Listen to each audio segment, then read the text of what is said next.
And so we settle in. You can feel your body beginning to grow heavy in the most pleasant way. In our time together tonight, there is nothing to examine, nothing to understand, only the gentle rhythm of a story. A story of a world both very far away and in some ways uncomfortably close. A story about what happens when honor, property, and the law get tangled up in the most unfortunate of ways. Before we drift too far, if you feel a connection to this place, you're welcome to leave a quiet like or subscribe. Think of it not as a task, but as leaving a soft footprint in the sand before you continue your journey inward. And if you feel like sharing, you could even leave a comment, letting me know what city or town you're listening from, and what time it is there. It's a quiet way of knowing we're all in this stillness together, all across the world. All right, let the shadows in your room grow long and soft. Maybe you can hear the faint sound of your own breathing, and together, let's allow the story to begin. The first thing you are aware of is the smoke. It's not an alarming smoke, but a constant, gentle companion in your life. It smells of oak and a little bit of damp, and it stings your eyes just enough to remind you that you're awake. It hangs in the air of the small, one-room house you share with your family, catching the single, dusty shaft of sunlight that manages to fight its way through the animal's skin covering on the window opening. Your world is small, and it smells of wood smoke and unwashed wool. You sit on a low stool, your back to the packed earth wall. In your hands is your entire future, though you don't think of it that way.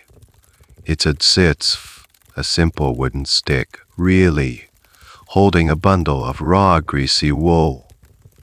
Your fingers, though you are young, are already calloused and clever, teasing out the fibers and feeding them onto the spinning spindle that dangles and turns near the floor.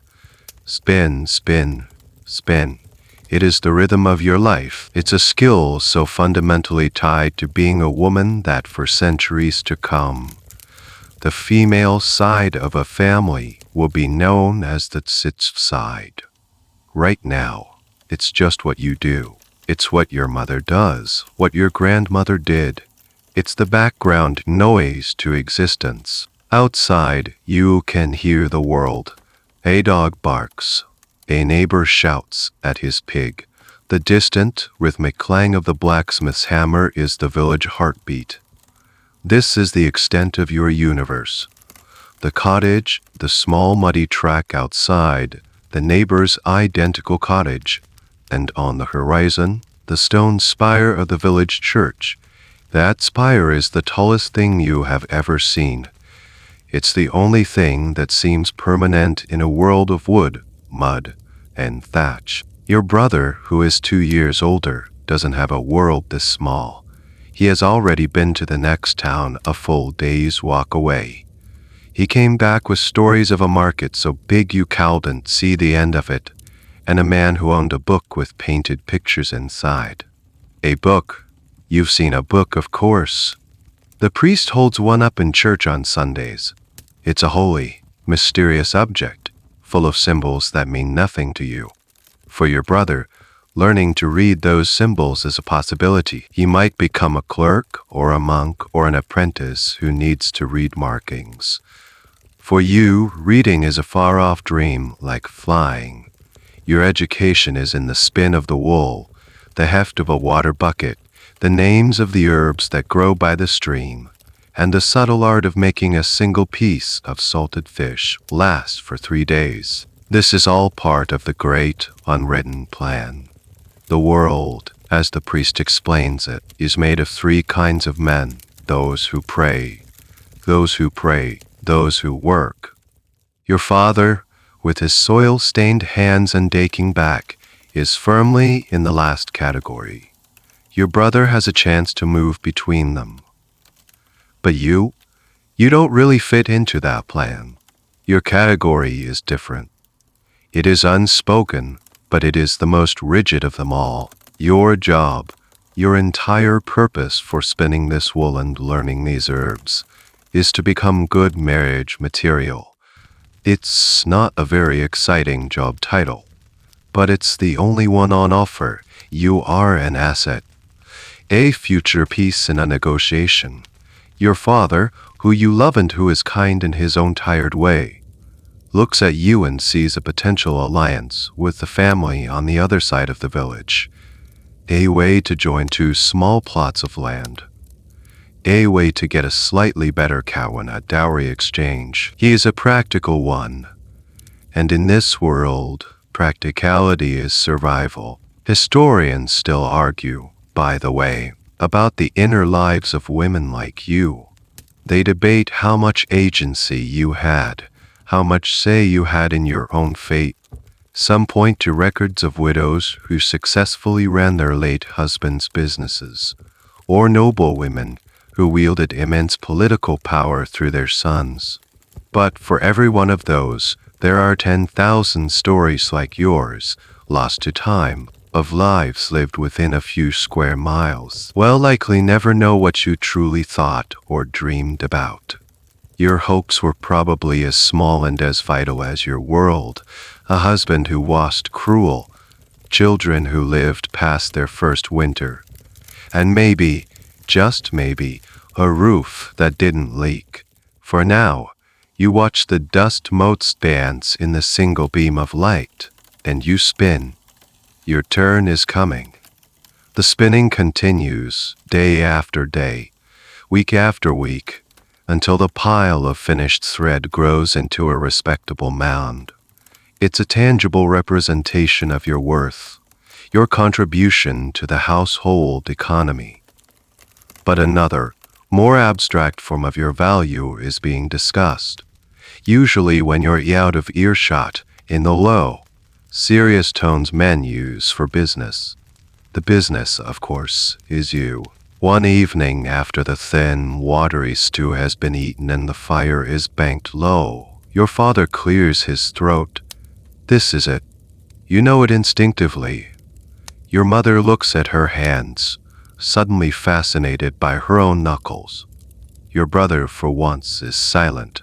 Your not being asked a question. Your being informed of a decision. A bargain has been struck. The man you are to marry is named William. He lives 2 villages over, which might as well be the other side of the moon. You've seen him once, maybe twice, at the market fair. He's older than you, with a sturdy build and hands that look like they've wrestled a few stubborn rocks out of the earth and won. He has a decent plot of land, a small but healthy-looking flock of sheep, and most in that isn't cracked. This is a very good match. Your father is visibly proud. He's secured a good future for you, which in his world means he's secured a stable alliance for the family. He has done his job as a father. You don't think about love. The concept as we know it, a fluttering in the chest, a deep personal connection, is a luxury you can't afford. It's the stuff of minstrel songs, sung for the amusement of lords and ladies who have the time for such complicated feelings. Your feelings are much simpler, a quiet hope that William is not a heavy drinker, and a deep-seated prayer that his mother, who you will now have to live with, is not a shrew. The negotiation itself was a masterpiece of medieval haggling, though you'll never know the details. Your father would have met William's father in the neutral territory of the village alehouse. They wouldn't have spoken of it directly at first. They'd have talked about the weather, the dismal price of grain, the Lord's latest unreasonable tax. Then, slowly, they would have circled the topic. Your father would have praised your skill at spinning, your strong constitution, your respectful nature. He might have exaggerated slightly, adding, "She's as strong as an ox and barely eats a thing," a classic medieval selling point. William's father, in turn, would have downplayed his son's assets. The land? Oh, it's mostly stones. The sheep? all riddled with foot rot poor things. It's a dance, a carefully choreographed performance where everyone knows their steps. Then comes the critical part, the dowry and the dower. Your dowry is what your father gives to William's family along with you. It's your starting capital in this new venture. It consists of the threads you've spun, now woven into two rough blankets. Also 6 chickens, a small cast iron pot, a significant treasure, and the promise of your family's second best piglet come springtime. The dower is what William promises to you should he die before you do. It's your widow's security. In this case, it's the right to live in the cottage and use a small strip of his land for the rest of your life, provided you don't remarry. It's a life insurance policy, and it's legally binding. This contract, this exchange of goods and promises, is the foundation of your marriage.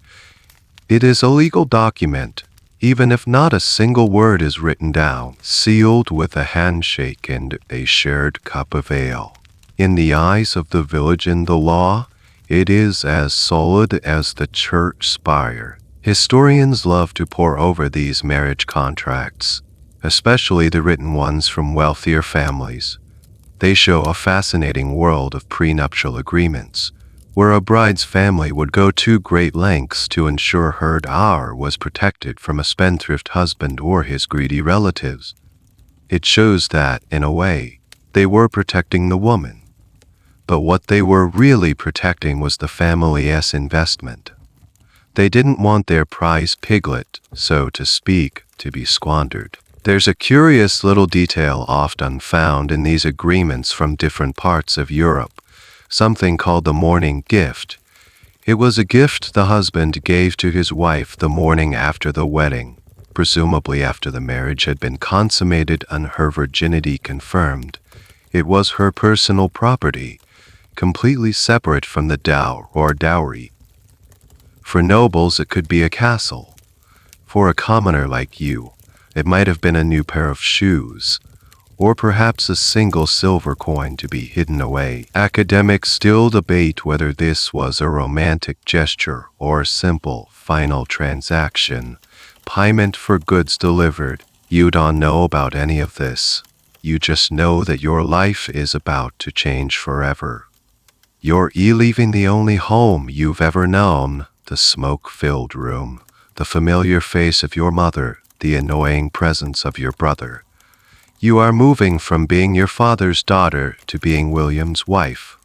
Your identity, your legal standing, your very name will soon be his. You look at your hands, the ones that spun the thread for your own dowry, and you wonder what they will be asked to do in this new life. You hope you're ready. The wedding is a simple affair. I walk to the church porch, a few mumbled words from the priest that you don't quite understand, and a swapping of rings made of bent straw. William's hand is rough and dry when it holds yours. Then, a small celebration with ale that's a little less watery than usual and a piece of bread with a scraping of honey on it. It's the happiest day of your life, or so everyone keeps telling you. As you follow William on the long, muddy walk to your new home, a strange feeling settles in. It isn't sadness or fear exactly. It's a feeling of transfer, like a parcel carefully wrapped and addressed that has just reached its destination. Your new home is much like your old one, just with a different configuration of smoke stains on the ceiling. William's mother is there, a woman with eyes as sharp and gray as flint. She looks you up and down, not as a new daughter, but as a farmer might inspect a new you. She checks the blankets you brought, feels the muscle in your arm, and nods curtly. The inspection is over. You have been accepted into the fold. Life with William is fine. He is a man of few words, most of which are commands directed at his dog, and occasionally at you. Mend vents, salt the pork, the fire is low. Your days are filled with a new rhythm of chores. You learn the particular way his millstone grinds, the stubbornness of his sheep, the draught-highest corner of the cottage. You are a wife, but it is in the quiet moments, in the way people talk, in the unwritten rules of the village, that you begin to understand your new status. You are no longer just you. You are William's wife, an extension of him. When he has a good harvest, the neighbors say, William and his wife are doing well. When a sheep is lost to a fox, they say, William has had some bad luck. Everything you do reflects back on him. You are a mirror, and his reputation is the image you show to the world. This is where the law begins to cast its long, deep shadow over your life. Not the formal law of the king's court in some impossibly distant city, but the customary law of the village, the law that truly matters. And this law is built on one very solid, very strange foundation. You are, for all intents and purposes, your husband's property. This concept is called Coverture. It's a wonderfully gentle-sounding word for a rather chilling legal reality. It comes from the Norman French for to cover. Once married, your legal identity, your very existence in the eyes of the law, is covered by your husband's. You become a femme covert, a covered woman. You and your husband are now one person, and as the joke went, that one person is the husband. This means you cannot own property in your own name. The iron pot your father gave you, it's William's now. If you were to find a silver coin on the road, it would legally belong to him. You cannot sign a contract. You cannot sue someone in court, nor can you be sued. If someone has a legal problem with you, they have to take it up with your husband. He is your gateway to the entire legal world. It sounds bizarre, but there was a twisted logic to it. In a society built on land ownership and inheritance, clarity was everything. If a wife could own and sell property independently, it would create chaos for bloodlines and inheritances. Who does the land go to when she dies? Her family or her husband's? Coverture solved this by making everything simple. It all belongs to the man. It ensured that land, wealth, and power flowed neatly down the male line, from father to son. One of the strangest and most debated aspects of Coverture was the husband's right to chastise his wife.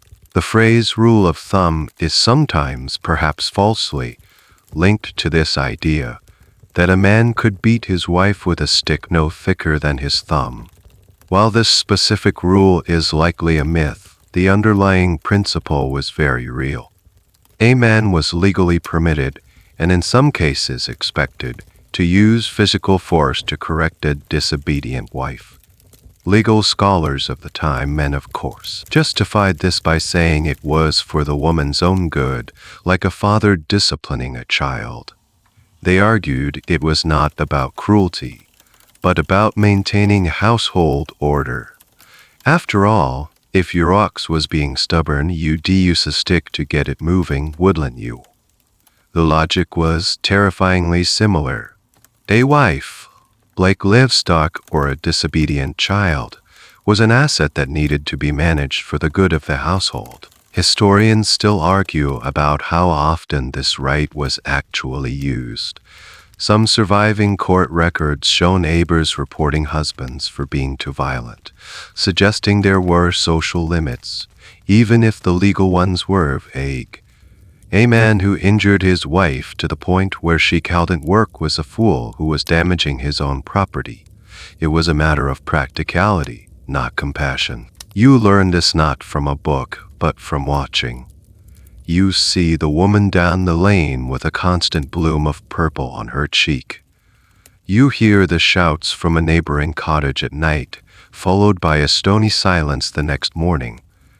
You see the way men look at their wives, a look of ownership, of pride, of occasional frustration. You are a prized possession, and the most valuable thing you possess, the thing that gives you your worth and that must be guarded above all else, is your fidelity. It is the one thing you own that truly, and completely belongs to him. Life settles into a rhythm.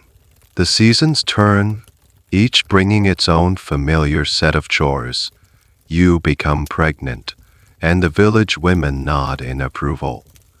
You are fulfilling your primary function, to provide an heir for William's land, his name, his tiny legacy of sheep and stone.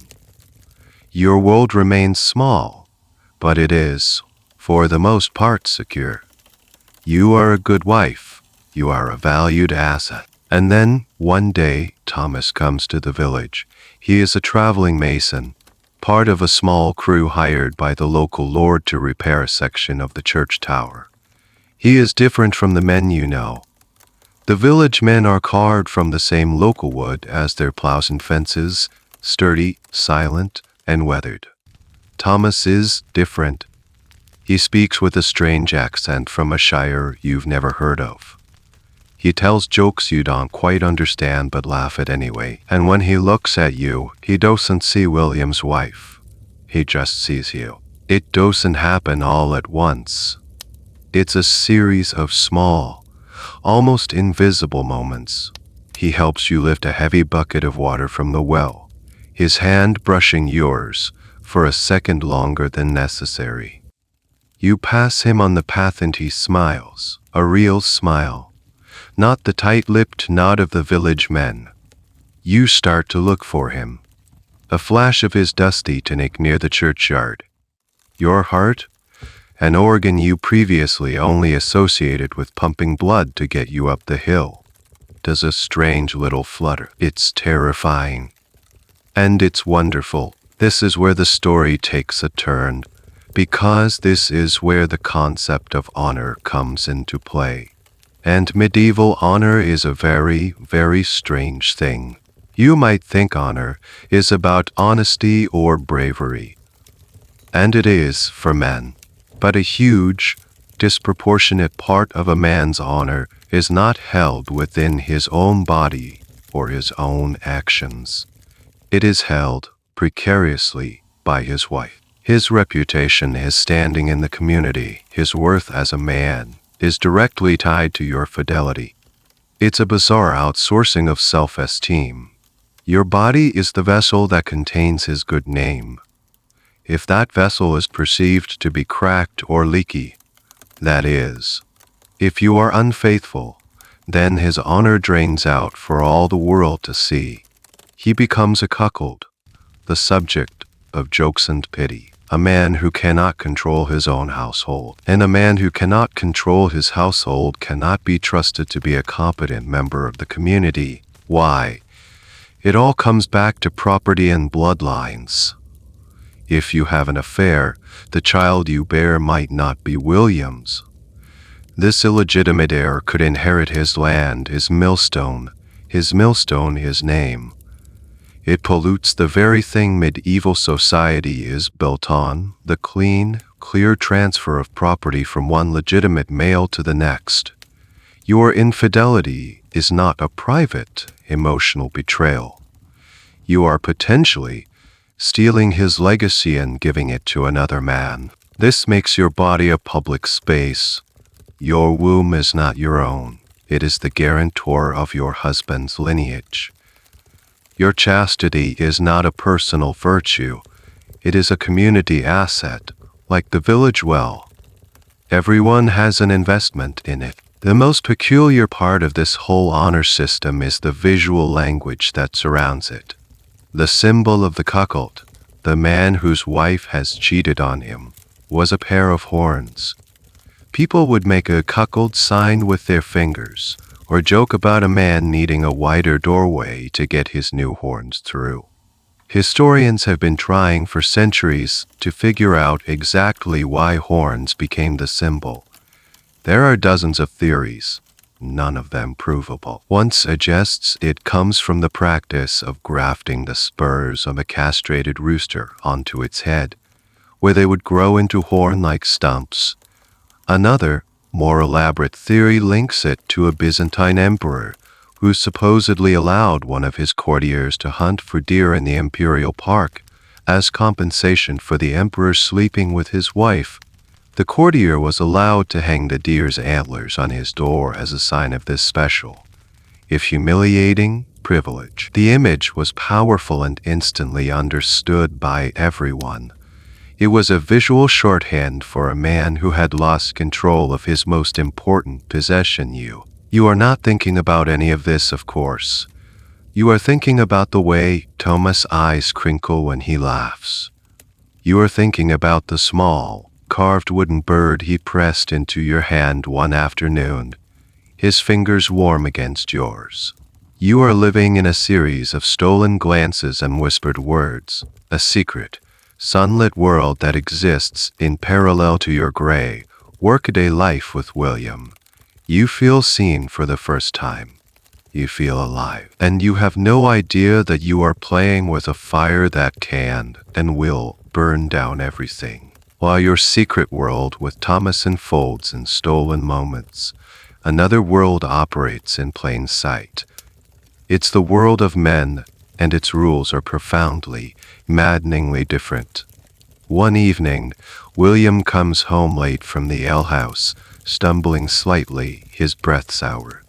H.E.S. in a boisterous mood, full of loud talk about a new barmaid who has just started working there. He describes her in detail with a kind of appreciative transcational tone. Good teeth, strong arms. Your mother-in-law, uts under her breath, but there's no real anger in it. It's more like she's annoyed he tracked mud on the floor.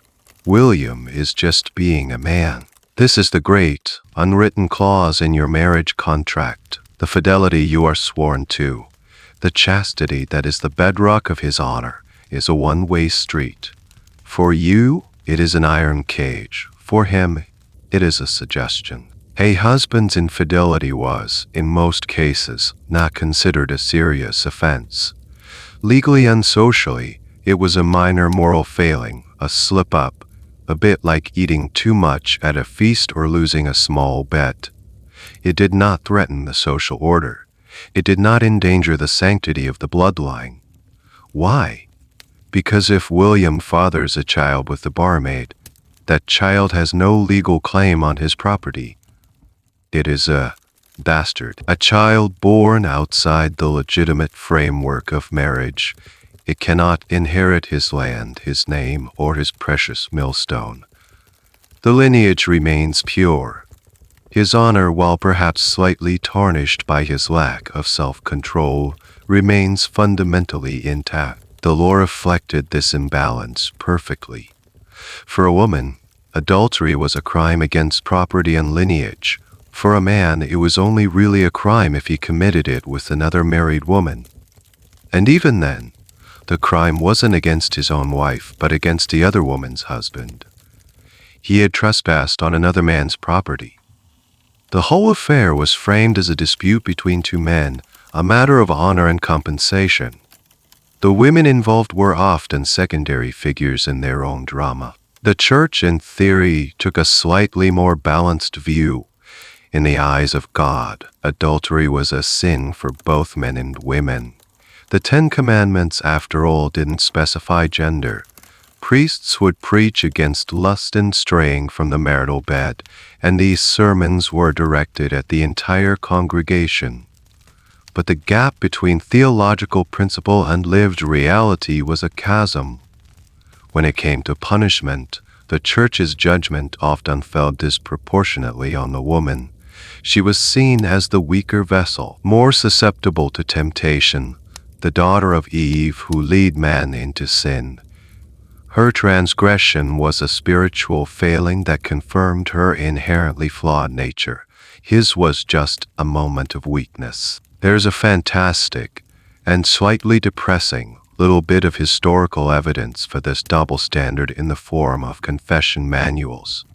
These were guides for priests, listing various sins and suggesting appropriate penances.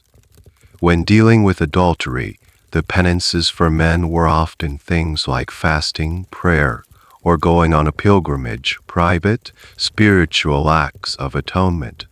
For women, the penances frequently included public humiliation. The sin was the same, Historians are still debating the extent to which ordinary people internalize this double standard. Did women simply accept it as the way of the world? Did they harbor silent resentment? It's almost impossible to know, but we see hints of it in folk tales and songs, which are full of clever wives tricking their foolish, cheating husbands. These stories might have been a form of quiet, cultural pushback, a way to laugh at the powerful and vent frustrations that couldn't be expressed openly. A man might have the law on his side, but in the story told around the fire, the wife gets the last laugh. You see this double standard play out in your own small world. Old Man Hemlock, who lives by the stream, is widely known to have fathered at least 2 of the children in the next village. His wife, a woman worn smooth by resignation, is pitied. He is seen as a bit of a rogue, a randy old goat. The men chuckle about it. The women purse their lips, but no one's honor has been critically damaged. No property lines are threatened. William, for his part, doesn't act on his talk about the barmaid. Hes a man who values his comfort and routine too much for the messiness of an affair. But the conversation hangs in the smoky air of the cottage. It's a casual reminder of the power he holds, of the freedoms he has that you do not. He can look, he can talk, he can even stray, and the consequences are minimal. You, on the other hand, have shared a few smiles and a carved bird with a traveling mason. You haven't done anything, but you know with a cold certainty that settles deep in your bones, that even this small, secret flicker of a different life, is a crime so profound it couldn't do your entire world. The rules are not the same, and you are on the wrong side of them. It begins, as these things so often do, with a look. Not the look from Thomas, the one that makes your stomach feel like it's full of startled birds. This is a different look entirely. It comes from your neighbor, Elspeth. She's a woman whose face seems permanently puckered from sucking on a lemon, her eyes small and sharp, missing nothing. You see her watching you from the corner of her as you draw water from the well at the same time as Thomas. You see her watching from her doorway when you laugh at one of his jokes. Her gaze is not curious. It is speculative. It is speculative. It is the look of someone collecting pieces for a puzzle she is already certain she knows how to solve. The secret world you and Thomas have built is a fragile thing, constructed of whispers and glances. You believe it is invisible. You are wrong. In a village this small, there are only stories waiting to be told, and Elspeth is a born storyteller. The accusation doesn't start as a formal declaration. It starts as a seed, planted in the fertile ground of village gossip. It begins with a whisper to another woman over a fence. Did you see William's wife? The whisper is a tiny living thing. It travels from the fence to the market stall, growing as it goes. I heard she meets him by the stream. It moves to the alehouse, puffing itself up with each retelling. They say she gives him food from her own table, while poor William is out working the fields. Each person who repeats the story adds a little flourish, a new detail to make it more compelling. The carved bird Thomas gave you, which you keep hidden in a small cloth bag, becomes a lavish gift, a silver locket. A shared laugh becomes a secret embrace. Your life is being rewritten day by people who see only what they want to see. Why would they do this? It's not always pure malice, though Elspeth certainly has a taste for it. It's also about power. In a world where most people, especially women, have very little control over their lives, gossip is a potent force. It's a way to enforce community norms, to punish those who step out of line to feel important. Elspeth, a woman with no and or status, can, with a few well-placed words, hold your entire future in her hands. It's also a form of entertainment. Life in the village is monotonous. The seasons turn, the work is hard, the diet is boring. A good scandal is a feast. It breaks the routine, gives people something to talk about besides the rain and the price of wool. Your potential downfall is their fireside drama. The historical record is full of court cases that began with nothing more than gossip. The concept of defamation was very real, and people could be sued for damaging someone's reputation. But proving it was difficult, and when the gossip was about a woman's fidelity, it was oft untreated differently. A man's reputation was tied to his business and public standing. A woman's was tied to her body. An attack on his name was a legal matter. An attack on hers was, well, that was just asking for trouble. Wasn't it? It was seen less as an attack and more as a public service announcement. There's a strange and fascinating legal concept from this time called the fama publica, or public fame. It essentially means common knowledge, or what everyone says. In some court systems, especially the church courts, a sufficiently strong fama publica could be considered evidence in itself. If enough people believed and repeated a rumor, the rumor itself gained legal weight. It was a self-fulfilling prophecy. The whisper, if it grew loud enough, could become the roar of a formal accusation. The court wasn't just asking, did she do it? But also, do people say she did it? And the second question was sometimes more important than the first. The very existence of the rumor was proof that something was wrong. That order had been disturbed. You start to feel the change. The women who used to nod at you now look away, their faces blank. The men who used to greet you with a respectful, "Good day, mistress," now have a faint, knowing smirk on their faces. You feel a chill in the air that has nothing to do with the weather. You are being isolated. The community, the very fabric of your social existence, is beginning to unravel around you. William, bless his simple, unobservant heart, notices nothing at first. He is a man concerned with the concrete realities of his life. The blight on his peas, the loose stone in his fence, the coming rain. The subtle shifts in social temperature are lost on him. But soon, the whispers become too loud for even him to ignore. A comment from another man in the fields. A joke in the alehouse that stops abruptly when he walks in. The men are testing him. They are watching to see will do. His honor is now on the line, not because of what you have done, but because of what people are saying you have done. The story has grown so big that it is no longer about you. It is about him, and he is being pushed into a corner. The whisper is about to become a roar, and it will be directed right at him. The breaking point comes on a Sunday after church. William is quiet on the walk home, heavy, simmering silence that is worse than any shouting. He doesn't look at you. He looks at the mud, at the sky, at the faces of the people you pass, searching for the smirks and whispers he is now convinced are everywhere. His honor, that fragile, outsourced thing, feels like a raw wound. He has been publicly shamed. And this mind is you. He confronts you in the cottage, the door firmly shut. His mother, sensing the storm, has suddenly found a pressing need to visit a neighbor. It's just the two of you.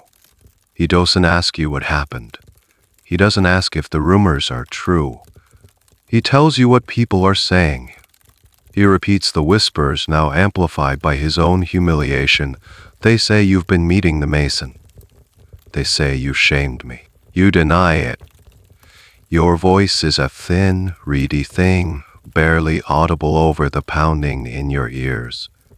You try to explain the carved bird, the shared jokes, the innocent conversations. But your words are useless. They are like trying to stop a flood with a wicker fence. He is not listening to your explanation. He is listening to the jeers of the other men in his head. What happens next is the first, terrifying step in a long, formal process. Pressured by his community and driven by the need to restore his own standing, William makes a decision. He will not let this go. He cannot. To do so would be to accept the role of the cuckold, to wear the invisible horns. He has to clear his name, and the only way to do that is to formally accuse you. The accusation is a public act. He might go to the reeve, the chief official of the village, appointed by the local lord. Or he might go directly to the priest to bring the matter before the church court. Often, these jurisdictions overlap in a confusing mess. For a crime like adultery, both the secular and the ecclesiastical authorities had an interest. The lord of the manor was interested because it disturbed the peace and threatened property lines. The church was interested because it was a sin that endangered your soul and set a bad example for the parish. Let's say he goes to the reeve first. It's a formal process. He stands before the man in the presence of other respected villagers who act as witnesses, and he makes his statement. I, William, son of John, do hereby accuse my wife, your name, daughter of Robert, of the crime of adultery. I claim she has broken our marriage vows and brought shame upon my household with the man Thomas, a mason. With those words, the gears of the legal system, which have been grinding slowly in the background, now engage with a sickening crunch. It is no longer a matter of gossip. It is a formal, legal charge. Your life is now in the hands of others, to be debated, examined, and judged according to a set of rules you do not understand. One of the most chilling aspects of the law at this time is that the accuser, your husband, often had very little to lose, while you had everything to lose. In some legal systems, if a husband's accusation of adultery was found to be false, he might face a small fine or a public penance for bearing false witness. But this was often minor compared to the potential consequences for you if you were found guilty. Your public reputation fama publica was already damaged. The assumption was often, well, there's no smoke without fire. You were entering the legal process already at a disadvantage, already half condemned by public opinion. There's a strange and little-known legal wrinkle that existed in some parts of medieval Europe, the oath helper. To defend against an accusation, a person might need to gather a certain number of people, usually men of good standing, to swear an oath on their behalf. They didn't swear that they knew you were innocent. They swore that they believed your own oath of innocence was trustworthy. They were character witnesses, but how could you find oath helpers when the entire village had already been turned against you by gossip? Who would risk their own reputation to stand with the woman at the center of a scandal? The very tool designed to help you was rendered useless by the social isolation that preceded the trial. It's a perfect catch-22. The accusation changes everything in your small cottage. The air is thick with resentment and fear. William sleeps on a separate straw pallet by the dying embers of the fire. He barely speaks to you. He is no longer your husband, not in any meaningful sense. He looks at you, and he sees the source of his public humiliation. You look at him, and you see the man who holds your life in his hands, the man who has chosen his reputation over you. The news of the formal accusation spreads through the village like fire through dry thatch. Thomas the mason, the man at the center of all this, hears it too. One morning, he is simply gone. His tools, his bedroll, vanished. He has moved on to the next town, the next John, leaving the fire he helped start to burn itself out. He can do that. He is a man. He is not tied to this land, this community. He can walk away. You cannot. You are trapped. The stage has been made, and you are the main character in a play you never wanted to be in. The trial is coming. Now that the accusation is formal, the system needs something to work with. It needs evidence. But what constitutes proof in a medieval courtroom is a slippery and often terrifying concept. It's not about DNA tests or forensic analysis. It's about appearances, testimony, and interpretations, all filtered through the lens of a society that has already half decided you're guilty. The gold standard of proof, the one thing that would make the case an absolute slam dunk, was to be caught in flagrante delicto, in the blazing act itself.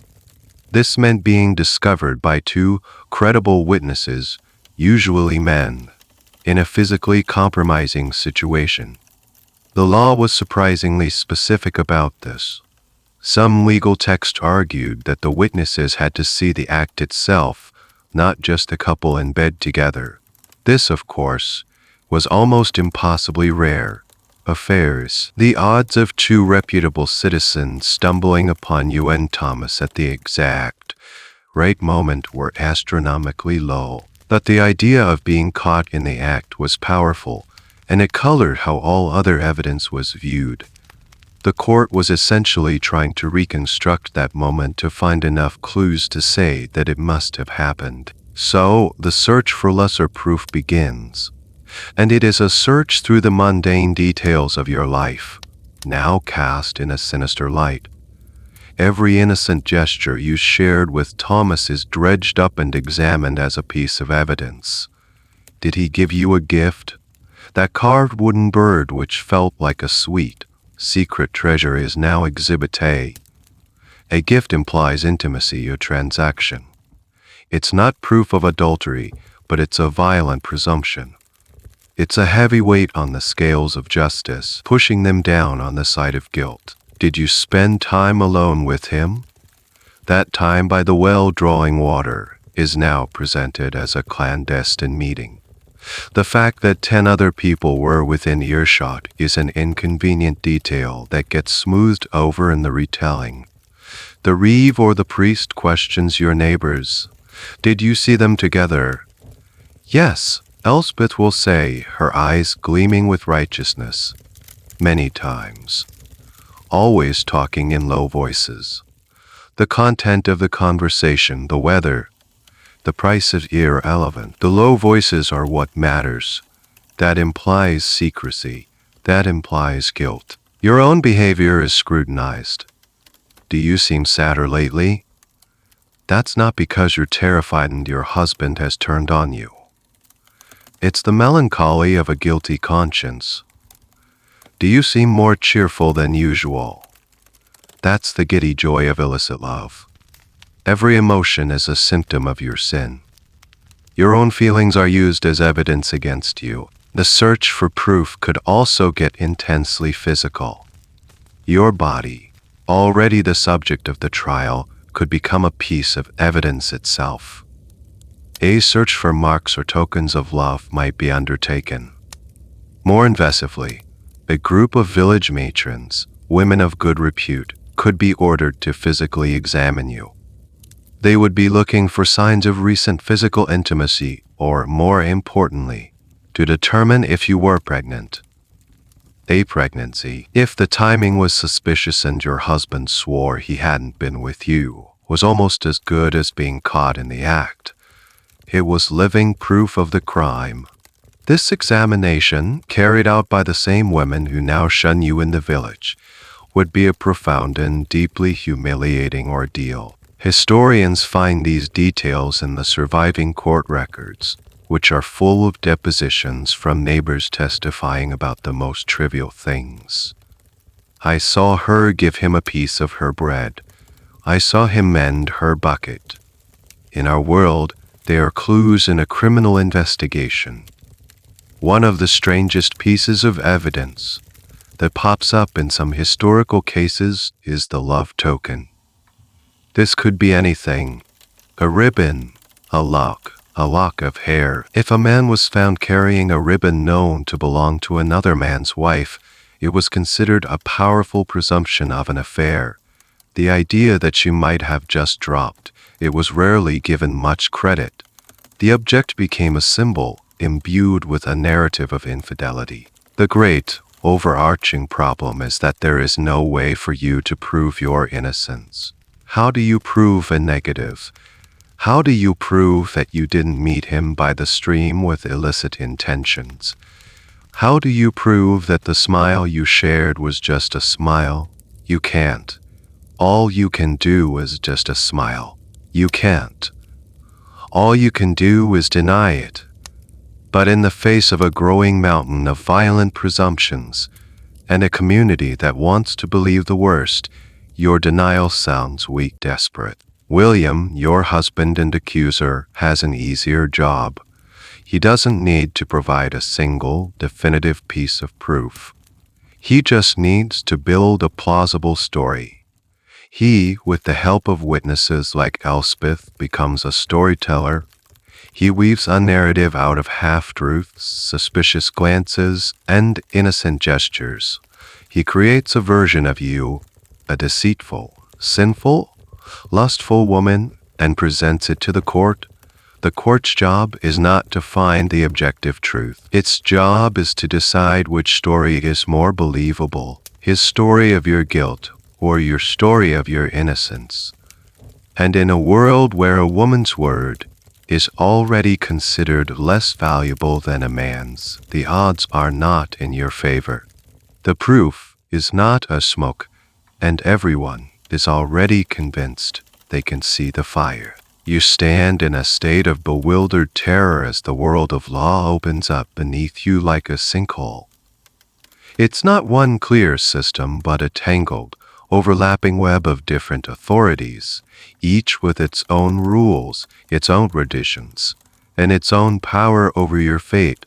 Navigating this maze is like trying to find your way out of a forest at midnight without a path. First, there is the manor court.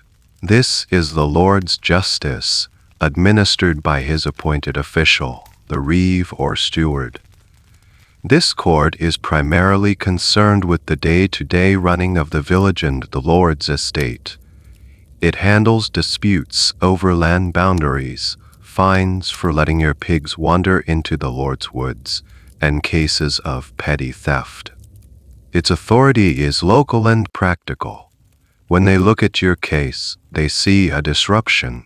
You have, allegedly, the future inheritance of William's land. You have disturbed the peace. The punishment here is likely to be tangible and public, a fine, being put in the stocks, or some form of public shaming designed to restore social order. The law they follow is customary law, a set of unwritten rules based on tradition and precedent. What did they do the last time this happened? 50 years ago. That's probably what they'll do to you. But floating above the manor court is the king's law. This is a more distant, more powerful authority. In theory, all justice flows from the king. But his courts, with their traveling judges and bewigged clerks, rarely concern themselves with the domestic squabbles of villagers. They are for serious crimes, murder, treason, disputes between nobles. It's highly unlikely your case would ever reach them, but their existence is a reminder that there is always a higher authority, a bigger legal stick. William might threaten to take it to the king's justice as a way to scare you, even if it's an empty threat. And then there is the third, and in your case, perhaps the most powerful player, the church. The ecclesiastical court, sometimes called the body court, because of the nature of the cases it heard, has immense power. Its jurisdiction covers the spiritual and moral life of every single person in the kingdom, from the highest lord to the lowliest serf. Marriage, to the church, is not a business contract. It is a holy sacrament, the vow made before God. To break that vow with adultery is not just a social disruption or a property crime. It is a mortal sin. It is a stain on your immortal soul. So now you have two different systems judging you for the same alleged crime, but for completely different reasons. The manor court wants to fine you for damaging William's property. The church court wants to punish you to save your soul from eternal damnation. Sometimes these courts competed with each other, fighting over who had the right to hear a particular case. Other times they worked together, creating a two-pronged legal assault. This is where things get truly confusing. You could be tried and punished by the Lord's court, and then, separately, be tried and punished by the church court for the very same offense. There was no double jeopardy. One system might sentence you to be paraded around the village in shame, and the other might sentence you to a long period of fasting and penance, or even excommunication, which was a kind of spiritual death, cutting you off from the community of God. The procedures in each court are also wildly different. The manor court is probably more informal. It might feel like a tense village meeting with the reeve acting as a referee. Witnesses are called, they give their testimony, the gossip, the speculation, and the reeve and a panel of local men of good standing will make a judgment based on their sense of the community's customs. The church court is a different beast entirely. It is a more bureaucratic, more mysterious institution. The judges are educated clerics, men who can read and write Latin, the language of the law and of God. They operate under a system called canon law, a complex and ancient body of rules, decrees from popes, and theological arguments. When you stand before them, you are not just facing the priest from your village. You are facing the full, crushing weight of 1,000 years of religious doctrine. One of the weirdest and most debated aspects of this legal overlap is what happened with the fines. If the manor court fined you, the money went to the Lord. If the church court fined you, the money went to the church. This created a rather unseemly financial incentive. Some historians argue that both institutions had a vested interest in finding people guilty of moral failings, as it was a reliable source of income. They call it sin financing, a slightly cynical but perhaps not entirely inaccurate term for how the system sometimes worked. You, of course, understand none of these distinctions. All you know is that you are being dragged from one authority to another. One day you are standing in the village hall, being stared at by the men you've known your whole life, their faces grim and judgmental. The next you are being summoned to the local church, to stand before a priest in a dark robe who questions you about the state of your soul. Each man holds a piece of your future in his hands. Each system has its own peculiar logic, its own opaque rituals. You don't have a lawyer. You don't have a guide. You are alone, lost in a legal labyrinth designed by men, for men trying to find an exit that probably doesn't exist. The summons to the church court feels different. It's not a shouted order from the reeve, it's a piece of parchment, delivered by a solemn-faced clerk, with marks on it that you can read but whose meaning is terrifyingly clear. You are being called to account not just by your neighbors, but by God. And the church's gaze is patient, ancient, and deeply judgmental. When you enter the space designated for the hearing, perhaps a side chapel in the church, or a room in the local priory, the atmosphere changes. The air is cooler, smelling of old stone, beeswax, and incense, a stark contrast to the familiar village hall smell of damp wool and dirt. The men who will judge you are not your peers. They are priests, clerics, men set apart. They look at you not as a disruptive neighbor, but as a lost sheep, a soul infected with a sickness that threatens the entire flock. To the church, your alleged crime is a symptom of a deeper, more dangerous spiritual disease. The act of adultery itself is a sin, of course, a clear violation of the sixth commandment. But it's more than that. It's a rebellion against the divine order of things. God created marriage as a holy institution, a sacrament that reflects the relationship between Christ and the Church. To defile that sacrament is to spit in the face of God's plan. It's a personal failing that has cosmic implications. The questioning here is different too. The reeve in the manor court wanted to know what you did. The priests in the ecclesiastical court want to know why you did it. They are interested in your interior state, in the thoughts and temptations that led you down this path. Their questions are probing, designed to peel back the layers of your soul and expose the rotten core. Did you entertain lustful thoughts in your heart, my child? Did you fail to pray for strength against temptation? Did you invite this man's attention with immodest dress or a forward manner? The questions assume a certain level of guilt from the outset. You are not there to prove your innocence, but to confess your sin and accept your penance. The entire proceeding is framed as a therapeutic spiritual process. They are not punishing you, you see. They are healing you. They are offering you a path back to God's grace, a path that just happens to be paved with humiliation and suffering. This is the key to understanding the Church's role. Its ultimate goal isn't punishment for its own sake, it's purification. Your sin has created a spiritual stain not just on you and William, but on the entire community. The parish has been polluted.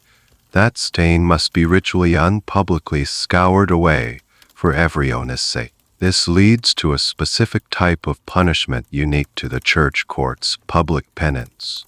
If you are found guilty, you will not just be fined. You will be made into a living sermon. You might be ordered to stand at the church door for 3 consecutive Sundays, barefoot, dressed only in a simple white shift the penitent's garment, holding a lit candle. As your neighbors, the same people who gossiped about you, file past to attend Mass, they will see you. You are the embodiment of sin, a warning to them all. The priest might denounce you from the pulpit, using you as a case study in his sermon on the wages of sin.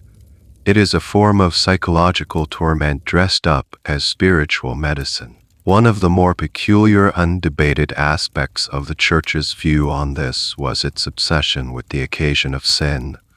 The clerics believed that sin didn't just happen, it was a chain reaction. They were intensely interested in who instigated the affair, and overwhelmingly, the blame was placed on the woman.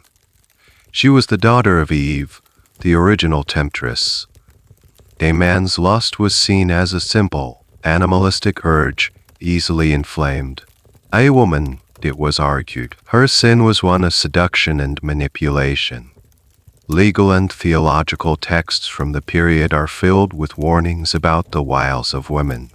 Their use of fine clothes, sweet words, and flirtatious glances to lead good men astray. This line of reasoning created a bizarre situation where you could be punished more harshly than Thomas, even if you were present. He might be seen as a simple fool who fell into a trap. You were the one who said it. Historians still argue about whether this was pure, unadulterated misogyny or a twisted form of chivalry, a belief that women, as the fairer sex, should be held to a higher moral standard.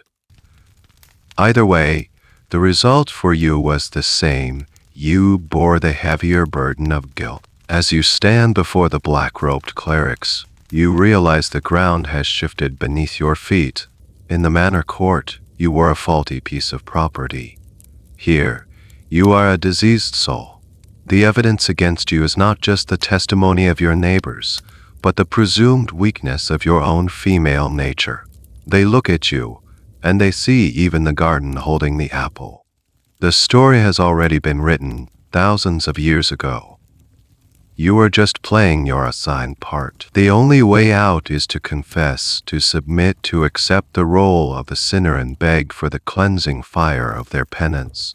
They are offering you a deal, your earthly shame in exchange for your eternal salvation. It doesn't feel like much of a choice. The priests look at you with a mixture of pity and stern disapproval. The weight of your neighbor's testimony and the damning evidence of the fama publica have left you in an impossible position. Your denials are weak against the tide of public opinion. The court, whether it's the Lord's or the church's, is at an impasse. You will not confess. You will not confess. They do not have the absolute proof of two witnesses who caught you in flagranti. The medieval legal system had a strange and terrifying tool in its box: the ordeal. The logic of the ordeal was simple in a profoundly pre-modern way. If human justice was unable to determine the truth, you could appeal to a higher authority. You could ask God to be the judge. The idea was that God, being all-knowing and all-powerful, would not allow an innocent person to suffer. He would intervene. He would intervene. He would perform a small, localized miracle to make the truth plain for all to see. It was, in essence, a divinely adjudicated lie detector test. You are laid from the musty court space out into the open air, perhaps to the churchyard or the village green. A crowd has gathered. This is high drama, a direct consultation with the Almighty.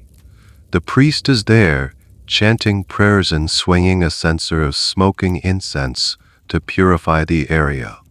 He is the master of ceremonies for this sacred appeal. There were several forms of ordeal, but one of the most common for women was the trial by hot iron. The procedure was highly ritualized. A blacksmith, under the priest's supervision, heats a lump of iron in a fire until it glows a menacing, angry red. The priest blesses the iron, beseeching God to make it cool to the touch of the innocent and searing to the flesh of the guilty. You are instructed to hold out your hand. Your heart is a frantic drum against your ribs. You look at the glowing metal, at the heat shimmering in the air around it. You look at the faces in the crowd, eager, frightened, pious. You look at William, his face a mask of grim determination. He needs this to be over. He needs God to prove him right. The priest makes the sign of the cross. The blacksmith, using a pair of long tongs, lifts the iron from the fire. He places it in your outstretched palm. The pain is immediate, white-hot, and absolute.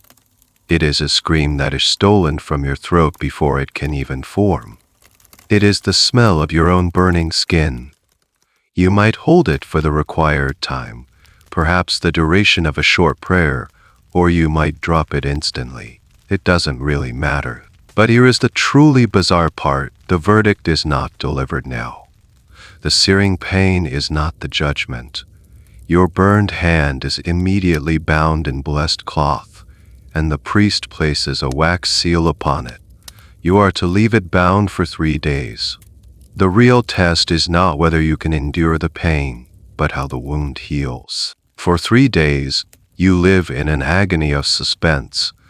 The throbbing, fiery pain in your hand is a constant reminder of what is at stake. After the appointed time, you are brought back before the priest and the witnesses. The seal is broken, the bindings are unwrapped, and your hand is examined. If the wound is clean, healing well, and free of corruption infection, it is a sign of God's favor. You are innocent. A miracle has occurred. If the wound is festering and infected, as a severe burn treated with unforgiving medieval medicine was almost certain to be, it is a sign of God's judgment. You are guilty. Historians have long been fascinated and horrified by the ordeal. Was it just a cruel, elaborate sham, or did people genuinely believe in it? The answer seems to be, for a time, they really did. The clergy, in particular, developed complex theological justifications for it. But by the early 13th century, the Church itself was having second thoughts. In 1215, a major church council, the Fourth Lateran Council, formally forbade priests from participating in trials by ordeal. They decided it was tantamount to testing God, forcing his hand, which was a form of blasphemy. This decision was a major turning point in the history of Western law, forcing secular courts to start developing new systems based on evidence, testimony, and jury. But that change is in the future.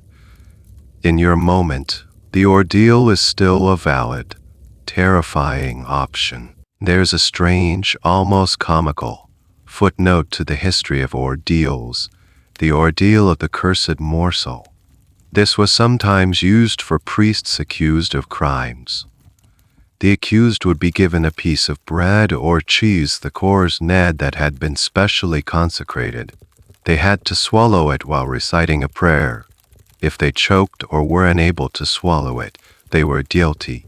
The belief was that an angel would literally reach down and block the throat of the perjurer. One famous story tells of an English earl in the 11th century who, accused of a crime, choked to death on his cursed morsel, thus proving his guilt in the most dramatic way possible. For you, there is no cursed morsel. There is only the searing iron and the 3-day wait. As the bindings are unwrapped, everyone leans in.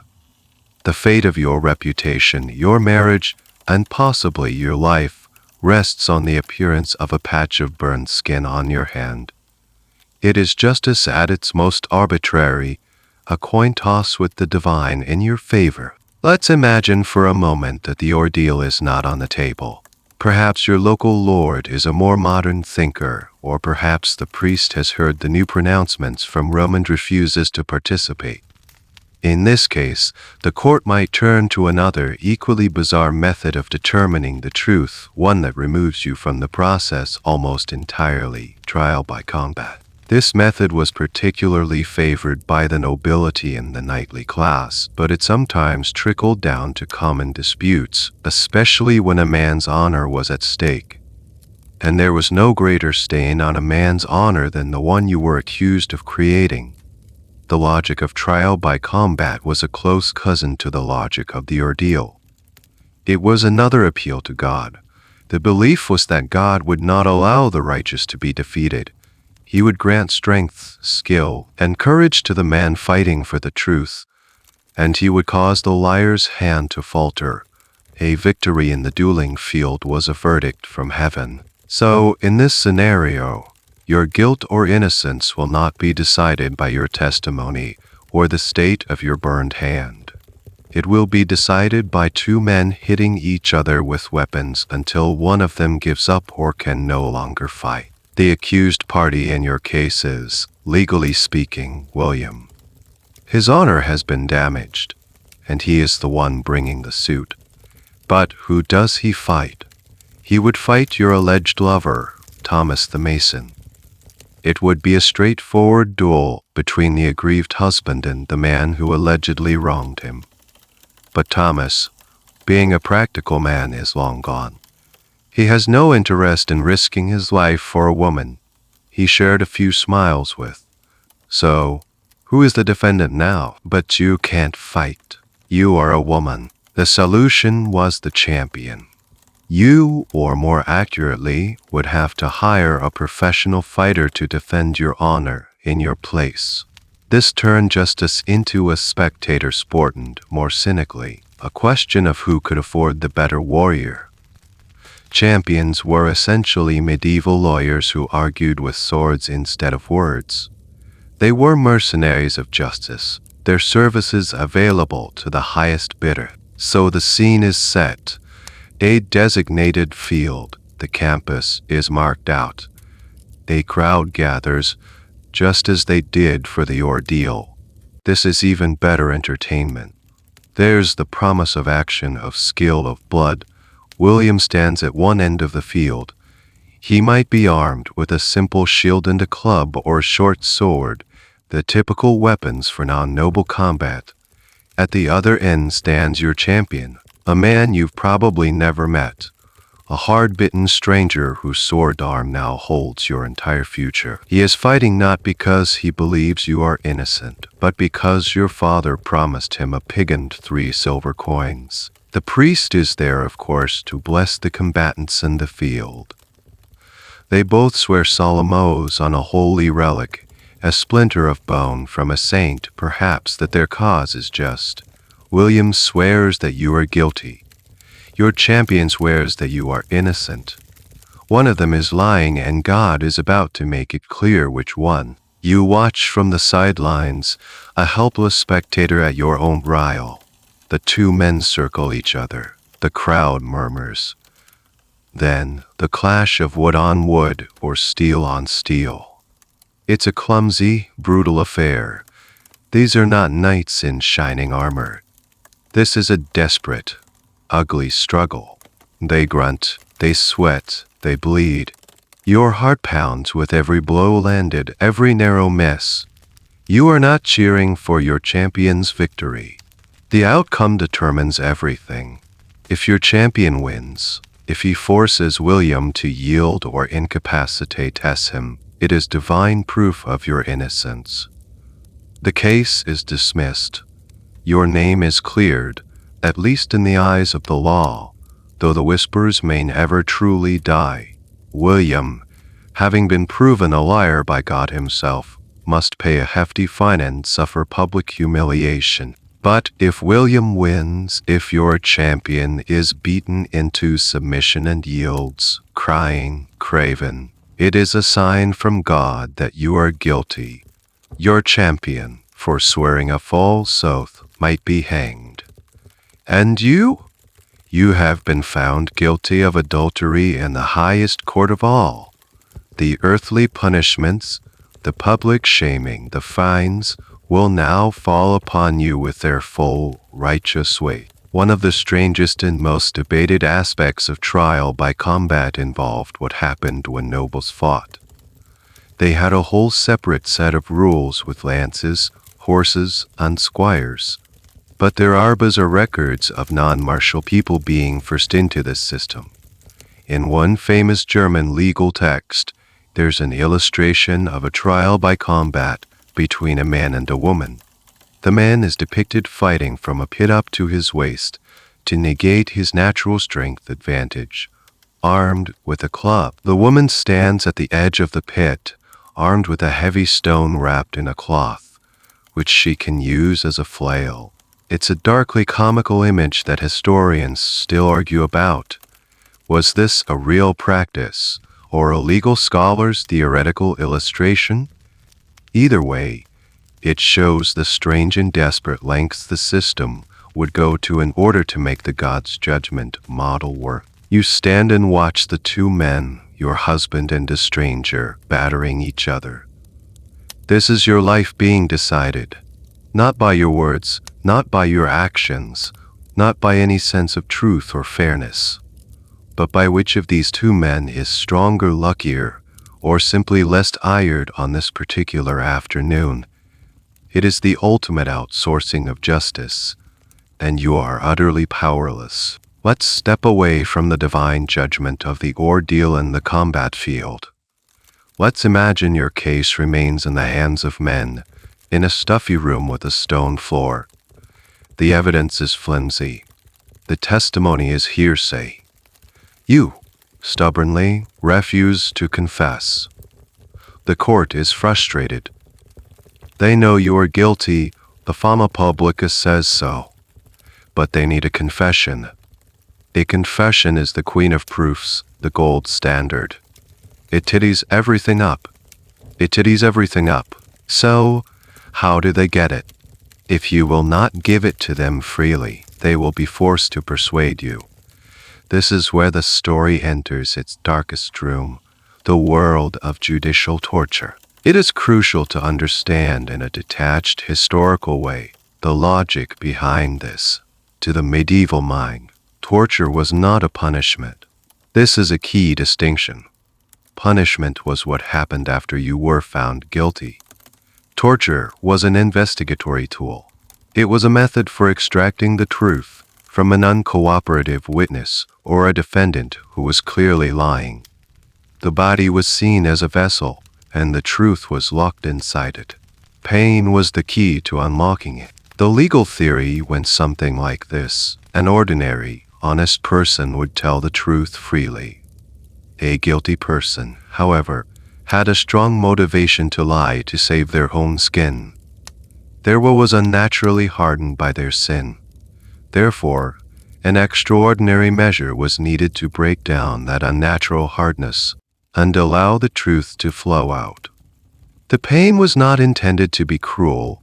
It was intended to be a corrective, a clarifying agent, like skimming the scum off the top of a simmering pot to see what lies beneath. This entire process was, in its own terrifying way, highly legalistic. It wasn't supposed to be a free-for-all. In theory, there were strict rules. Torture could only be applied if there was already a half-proof of guilt, for instance, the testimony of one credible eyewitness, or a strong body of circumstantial evidence. You couldn't just torture someone on a whim. There had to be a solid legal reason to believe they were hiding the truth. Of course, what constituted half-proof could be very flexible, especially when a court was determined to secure a conviction. The whispers of gossip could, in the right circumstances, be braided together to form a rope strong enough to drag you to the chamber. The other crucial rule was that a confession obtained during torture was not legally valid. This sounds like a humane protection, but it was a psychological masterstroke. After the persuasion was over, you would be taken back to the courtroom. The judges would then ask you to repeat your confession, freely and without coercion.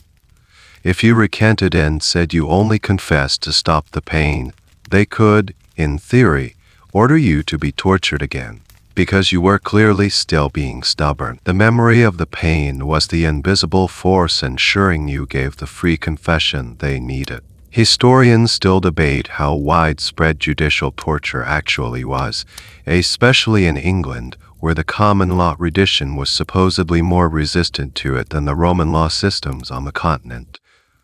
Some argue it was a rare event, reserved for the most serious cases like treason. Others point to records and illustrations that suggest it was a more common, if officially unaccounted, part of the justice system's toolkit. The truth is likely somewhere in the middle. It was the ultimate threat, the final option when all else failed. One of the more bizarre and chilling justifications for torture came from a specific legal problem. What if two witnesses contradicted each other? Whose testimony do you believe? Some legal scholars argued that the correct procedure was to torture both of them. The one who held out the longest was assumed to be telling the truth, their righteousness giving them supernatural endurance. It was a grim, painful extension of the trial by combat logic. As the possibility of persuasion is discussed by the court, you are not a person anymore. You are a locked box. And they are discussing the best way to force the lid open. They might talk about it in Latin, a language you don't understand, their voices calm and academic, as they weigh the proofs and decide if the threshold for this next step has been met. William, your husband, would not be in the room for this discussion. He has done his part. He has made the accusation. Now he, like you, must wait for the system to produce a result. He may not even want this to happen.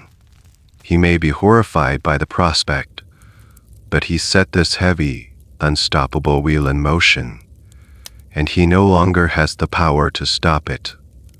The law has its own momentum now, and it is rolling, slowly but surely, towards a small, dark room with no windows. The decision is made.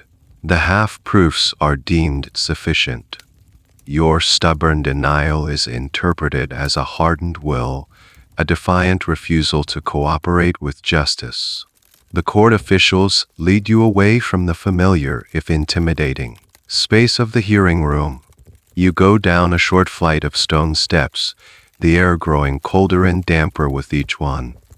The sounds of the world above, the birds, the distant clang of the blacksmith, fade away, replaced by a heavy, oppressive silence. They open a thick wooden door, and you are ushered into a room without windows. This is the place where the law gets its hands dirty. It's not a dungeon full of skeletons and cobwebs, like in the minstrel's scary stories. It is, in its own way, much more terrifying. It's a practical, functional space. It might be a cellar beneath the courthouse, or a fortified room in the local lord's castle. The walls are bare stone, the floor is packed earth or stone slabs, perhaps with a channel in the center for cleaning. The only light comes from a single, sputtering torch held by one of the men, casting long, dancing shadows that make the room seem to writhe and shift. And then you see them. The tools. They are not laid out haphazardly. They are arranged neatly on a wooden table or hanging from hooks on the wall like a craftsman's implements. This is, after all, a form of craft, the craft of deconstruction, the art of persuasion. The man in charge is not a wild-eyed sadist. He is a functionary, a professional.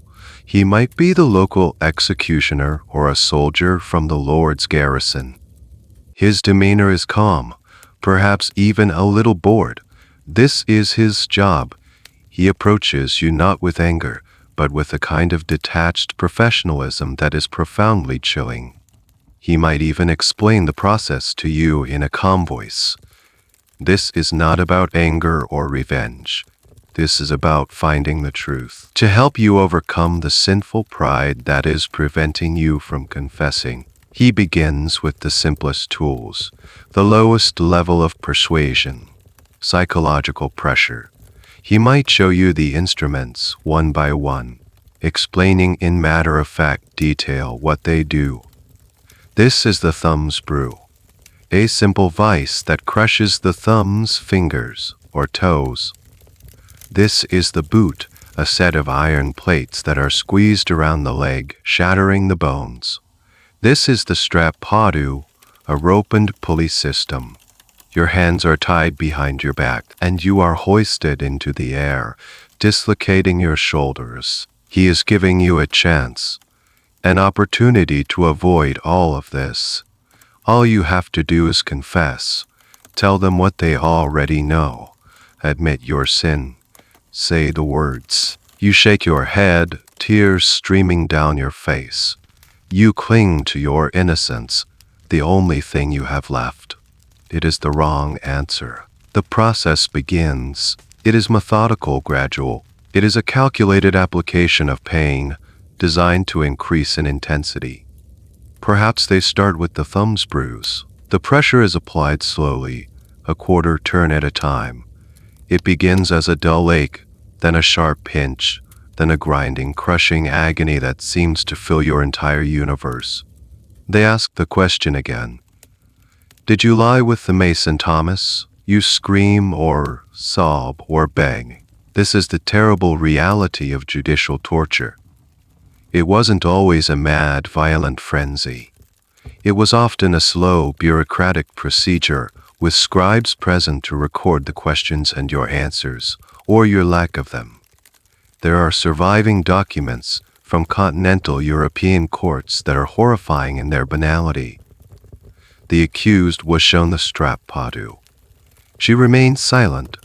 The first hoist was applied. The accused cried out but did not confess.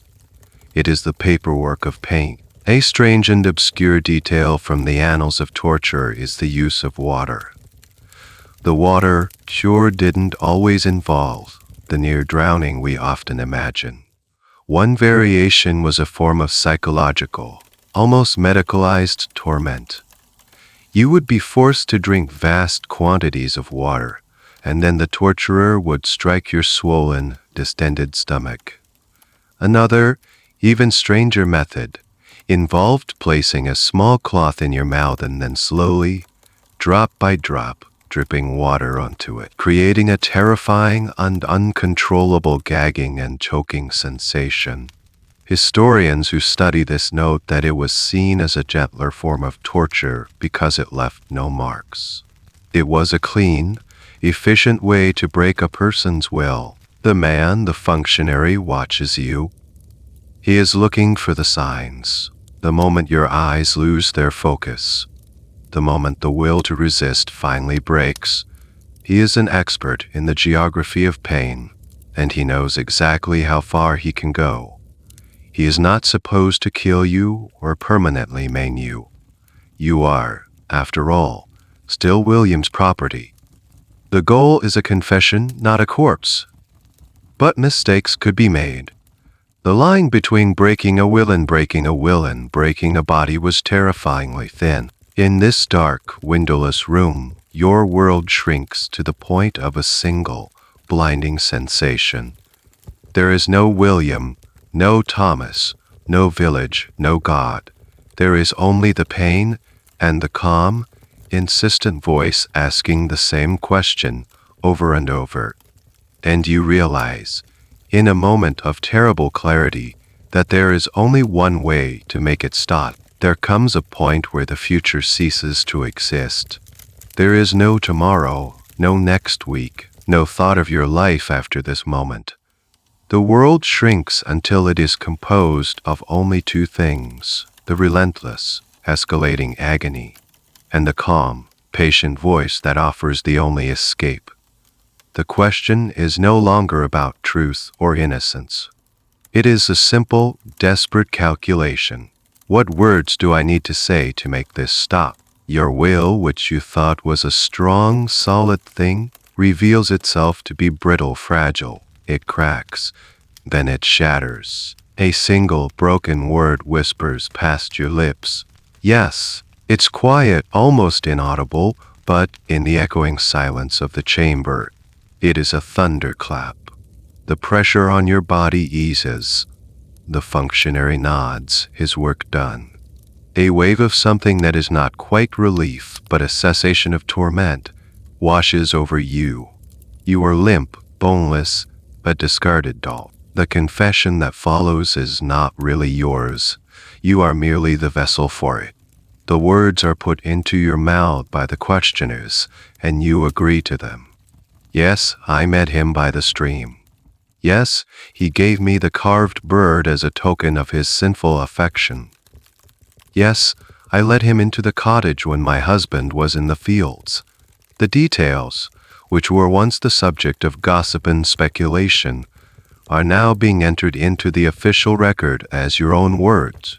Your own words. You are co-authoring your own condemnation. This is the grim genius of the system. The confession you give is specific, detailed, and plausible. It confirms the very narrative that the court wanted to believe all along.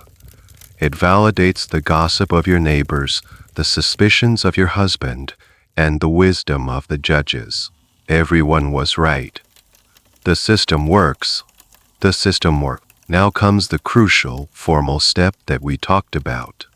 You are given a brief respite, a cup of water, a moment to catch your breath. You are helped back up the stone steps, back into the world of faint, dusty light. You are brought before the judges again, who are seated with solemn expressions. The scribe has his quill ready. The lead cleric or judge looks at you. His voice is gentle now, almost kind. My child, he might say, you have been relieved of a great burden. Now we ask you to repeat your confession before this court, freely and without coercion, for the good of your immortal soul. This is the moment of legal theater. The memory of the pain is a fresh, screaming presence in your mind. The threat of returning to that windowless room hangs in the air, and spoken but overwhelmingly potent. To recant now, to claim you were coerced, would be an act of unimaginable and frankly pointless bravery. It would only lead you back down the stone steps. And so, you confess again. Your voice is a monotone, a dead thing. You repeat the story you have just co-written.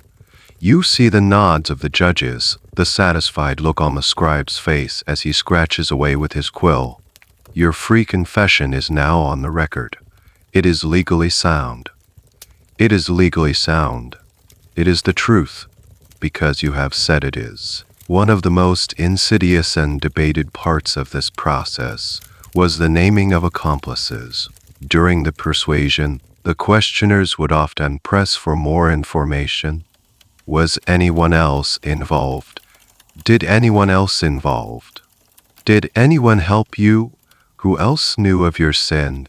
This was particularly common in heresy and witchcraft trials. But the principle applied elsewhere. A confession could set off a chain reaction, implicating others and widening the net of the investigation. The woman whose gossip started it all knew of your affair and kept it secret.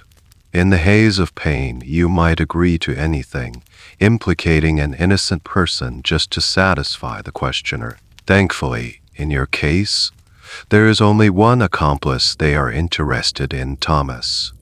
Your confession confirms his guilt as well.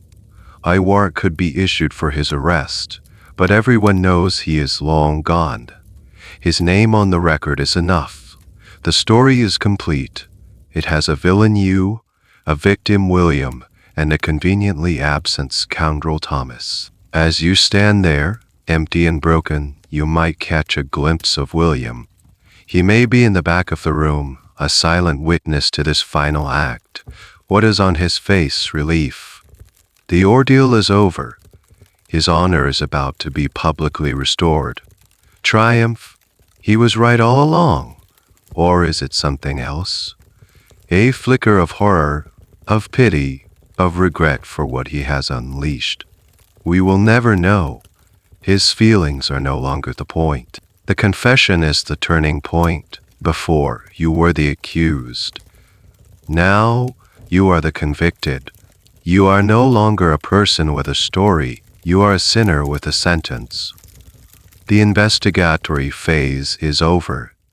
The punishment phase is about to begin, and it will be a public performance with you as the unwilling star. Your confession, freely given and meticulously recorded, is not a private matter between you and the court.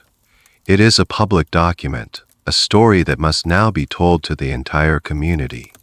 The purpose of your trial was never just to determine your guilt. It was to restore order, and order, in the medieval world, is restored through public performance. Justice must not only be done, it must be seen to be done. The community that condemned you with its whispers must now participate in your formal shaming. Your punishment will be a piece of street theater, a moral play with a very clear message. It's designed to achieve several things at once. First, it officially restores William's honor. The community sees that he is not a weak man who tolerates a faithless wife. He is a righteous man who has used the law to cleanse his household. Second, it is a powerful warning to every other woman in the village. It says, "Is what happens when you step out of line. This is the price of a stolen glance, a secret smile." Your punishment is a lesson for them all. And third, it's a form of collective catharsis. The scandal that has simmered in the village, disrupting the peace and causing tension, is now being resolved in a dramatic, public ritual. Everyone has a role to play.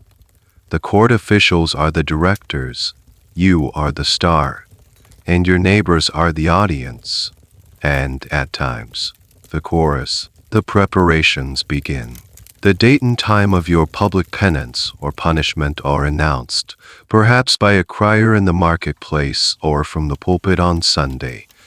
It becomes the most anticipated event of the season. It's more compelling than a traveling juggler, more dramatic than a market day.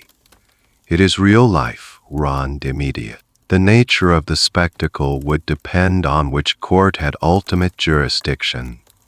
If it was the church court, the performance would be framed as a spiritual act of penance, as we've discussed. But if the secular manor court is in charge, The tone is less about saving your soul and more about enforcing social control. The goal is humiliation. Pure, undiluted public shame. Historians who study medieval justice are fascinated by this theatrical element. They call it penitential theater or the theater of punishment.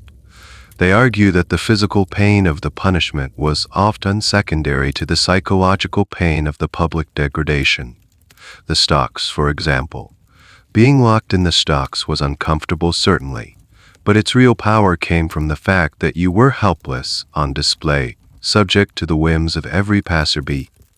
You were, for a time, no longer a person. You were a public object of scorn. One particularly theatrical and strange punishment that existed in some parts of Europe was the last Erstein, or stone of shame. This was a heavy stone, often carved with a grotesque face or a symbol of the crime, which the convicted person would have to wear, suspended by a chain around their neck, as they were paraded through the town.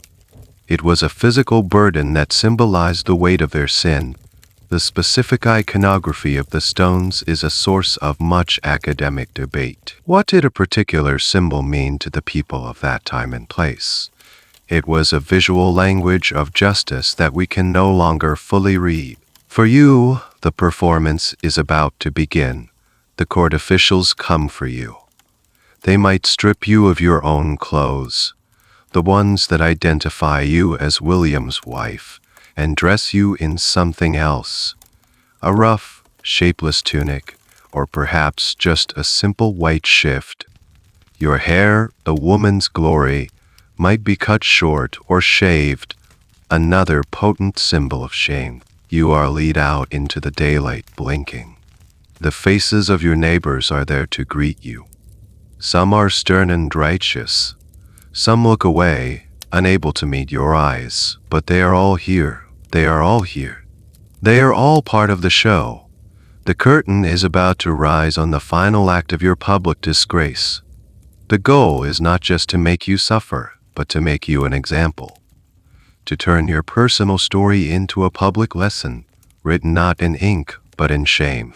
The theater begins. You are led out into the village square, the heart of your small world, which has now been transformed into a stage for your humiliation. The shame parade was a common and powerful to love medieval justice, a ritual designed to physically and emotionally remove you from the community before perhaps allowing you back in. The form of the parade could vary. In some cases, you might be forced to walk barefoot from one end of the village to the other, from the church to the marketplace, following a prescribed route that ensures the maximum number of people will see you. You are not alone. You are an unwilling procession. A priest might walk ahead of you, chanting psalms of penitence. A village official might walk behind, holding a staff of office symbolizing that this is an official, legal act. In a more severe or theatrical version of the punishment, you are not even allowed the dignity of walking. You are placed in a cart. Not a proper cart for transport, but a rough two-wheel dung cart, the kind used for mucking out stables. This is a deliberate choice, a piece of symbolic stagecraft. You are being transported like filth, like rubbish to be cleared away. As the cart trembles and jolts over the muddy, uneven track, you are bounced around, a helpless prop in your own play. The audience, your neighbors, are not passive spectators. They are encouraged to participate. They jeer, they shout, they insult you. The words are a barrage of stones, hitting you from all sides. They call you names that you have only ever heard whispered. They are cleansing the community with their righteous anger, and you are the focus of it all. Sometimes the participation was more than verbal. People would throw things, not large rocks meant to cause serious injury, that would be counterproductive, damaging the lord's or husband's property. But they would throw filth, mud, rotten vegetables, animal dung. It was a way of physically marking you with your shame, of making your metaphorical stain a literal one. You huddle in the cart, trying to make yourself small as the world you once belonged to turns on you with a terrifying collective fury. This practice, this shame parade, has deep historical roots. The Romans had their own version, and similar rituals can be found in many different cultures. It's a primal act of social ostracism. But in medieval Europe, it took on a particularly Christian flavor. It was often explicitly compared to Christ's walk to Calvary. The sinner was made to walk a path of shame, just as Jesus had. It was a strange and, to our minds, blasphemous comparison, but it gave the punishment a powerful religious resonance. You were not just being shamed by the village, you were reenacting a sacred story, with yourself cast in the role of the unrepentant thief. A particularly strange and debated version of the shame parade, found in some French and German customary laws, was the Carivore. The Carivore was a noisy, chaotic, and often rowdy folk procession originally intended to mock and shame people who violated community norms, like a widower who remarried too quickly, or an old man who married a very young woman. It was a form of folk justice, a way for the community to police itself. A husband and wife found guilty of adultery would be forced to ride backwards on a donkey, holding its tail, as the Carivore procession followed them, banging pots and pans and singing obscene songs. Historians argue about whether this was official justice or a form of unsanctioned mob action that the authorities simply tolerated. It shows a blurry line between formal law and popular custom, where the community itself takes on the role of judge and jury. You look out from the cart, your eyes blurry with tears and filth. You see the faces. You see Elspeth, her face a mask of grim satisfaction. You see the wives of the village, their expressions a mixture of fear and relief. Fear that this could be them, and relief that it is not. You see the men, their gaze is a combination of scorn and a strange, prurient curiosity. And you search for William. Is he here? Is he watching? Is this restoring his honor? Or is some part of him, deep down, recoiling in horror from the spectacle he has unleashed? The parade is designed to strip you of your identity. You are not a wife, a daughter, a neighbor. You are a spectacle, a symbol. An adulteress, the ritual grinds you down, eroding your sense of self until all that is left is the shame. The procession eventually comes to a halt, perhaps at the stocks or a pillory, where the next act of the play is set to begin. The parade is over, but the performance is not. The community has had its say, and perhaps even more agonizing punishment of public display. The shame parade ends, but your ordeal continues. The cart stops, and you are pulled out, your body aching, your spirit numb. You are brought to a strange wooden contraption that sits permanently in the village square, a piece of civic furniture as common as the well or the market cross. This is the next stage of your punishment, and it involves a bizarre and specific instrument of humiliation, the ducking stool. While more famously associated with punishing scolds or nagging women, the ducking stool was a versatile tool of public shame, and in some places it was used for a wider range of female transgressions, including, occasionally, adultery.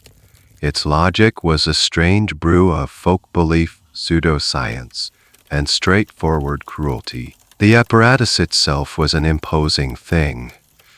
It was a long wooden beam or pole, mounted on a fulcrum like a seesaw. At one end was a simple wooden chair or stool, to which you would be firmly tied. The whole contraption was set up on the bank of a river or the village pond. The filthier, the better. The operator, usually a village official, could control the beam, raising and lowering the chair. You are strapped into the seat. Your wet, filthy shift clings to your skin. The crowd, which had followed your parade, reassembles on the bank. eager for this next act. The mood might be slightly different now. The noisy, aggressive anger of the parade might give way to a more carnival-like atmosphere of anticipation and mockery. The official gives a signal. The beam tilts. You are swung out over the murky, stagnant water of the pond. You hang there for a moment, suspended between the sky and the slime, a pendulum of shame. Then the beam drops. The chair plunges into the cold, foul-smelling water. It's a shock of cold and filth that takes your breath away. You are submerged completely, the dark water closing over your head. You struggle, but you are bound. Just as your lungs begin to scream for air, you are hoisted back up, sputtering, ungasping, into the jeering laughter of the crowd. This is not a one-time event. The process is repeated. Dunk, hoist, gasp, laughter. The number of immersions might be specified in your sentence. 3 dunks for a minor offense, 10 for a more serious one. It is a terrifying, exhausting, and profoundly degrading experience. But what was the logic behind it? On one level, it was simple humiliation. But there were deeper, stranger ideas at play. Water, in the Christian worldview, is a powerful symbol of purification. Think of baptism. The ducking stool was a perverse parody of this sacred rite. You were being baptized in the village filth, a ritual cleansing that paradoxically marked you as unclean. There was also a pseudo-medical idea attached to it. Female hysteria and shrewishness, in the medieval and early modern mind, were often thought to be caused by an excess of heat or vapors in the body. A sudden, shocking immersion in cold water was believed to cool these passions, to calm the overexcited female temperament. It was a medical prescription delivered as a legal punishment. For an adulteress, the crime was one of passion, of misdirected heat. The cold water was seen as a literal and metaphorical cure. Historians who study these punishments are fascinated by their highly gendered nature.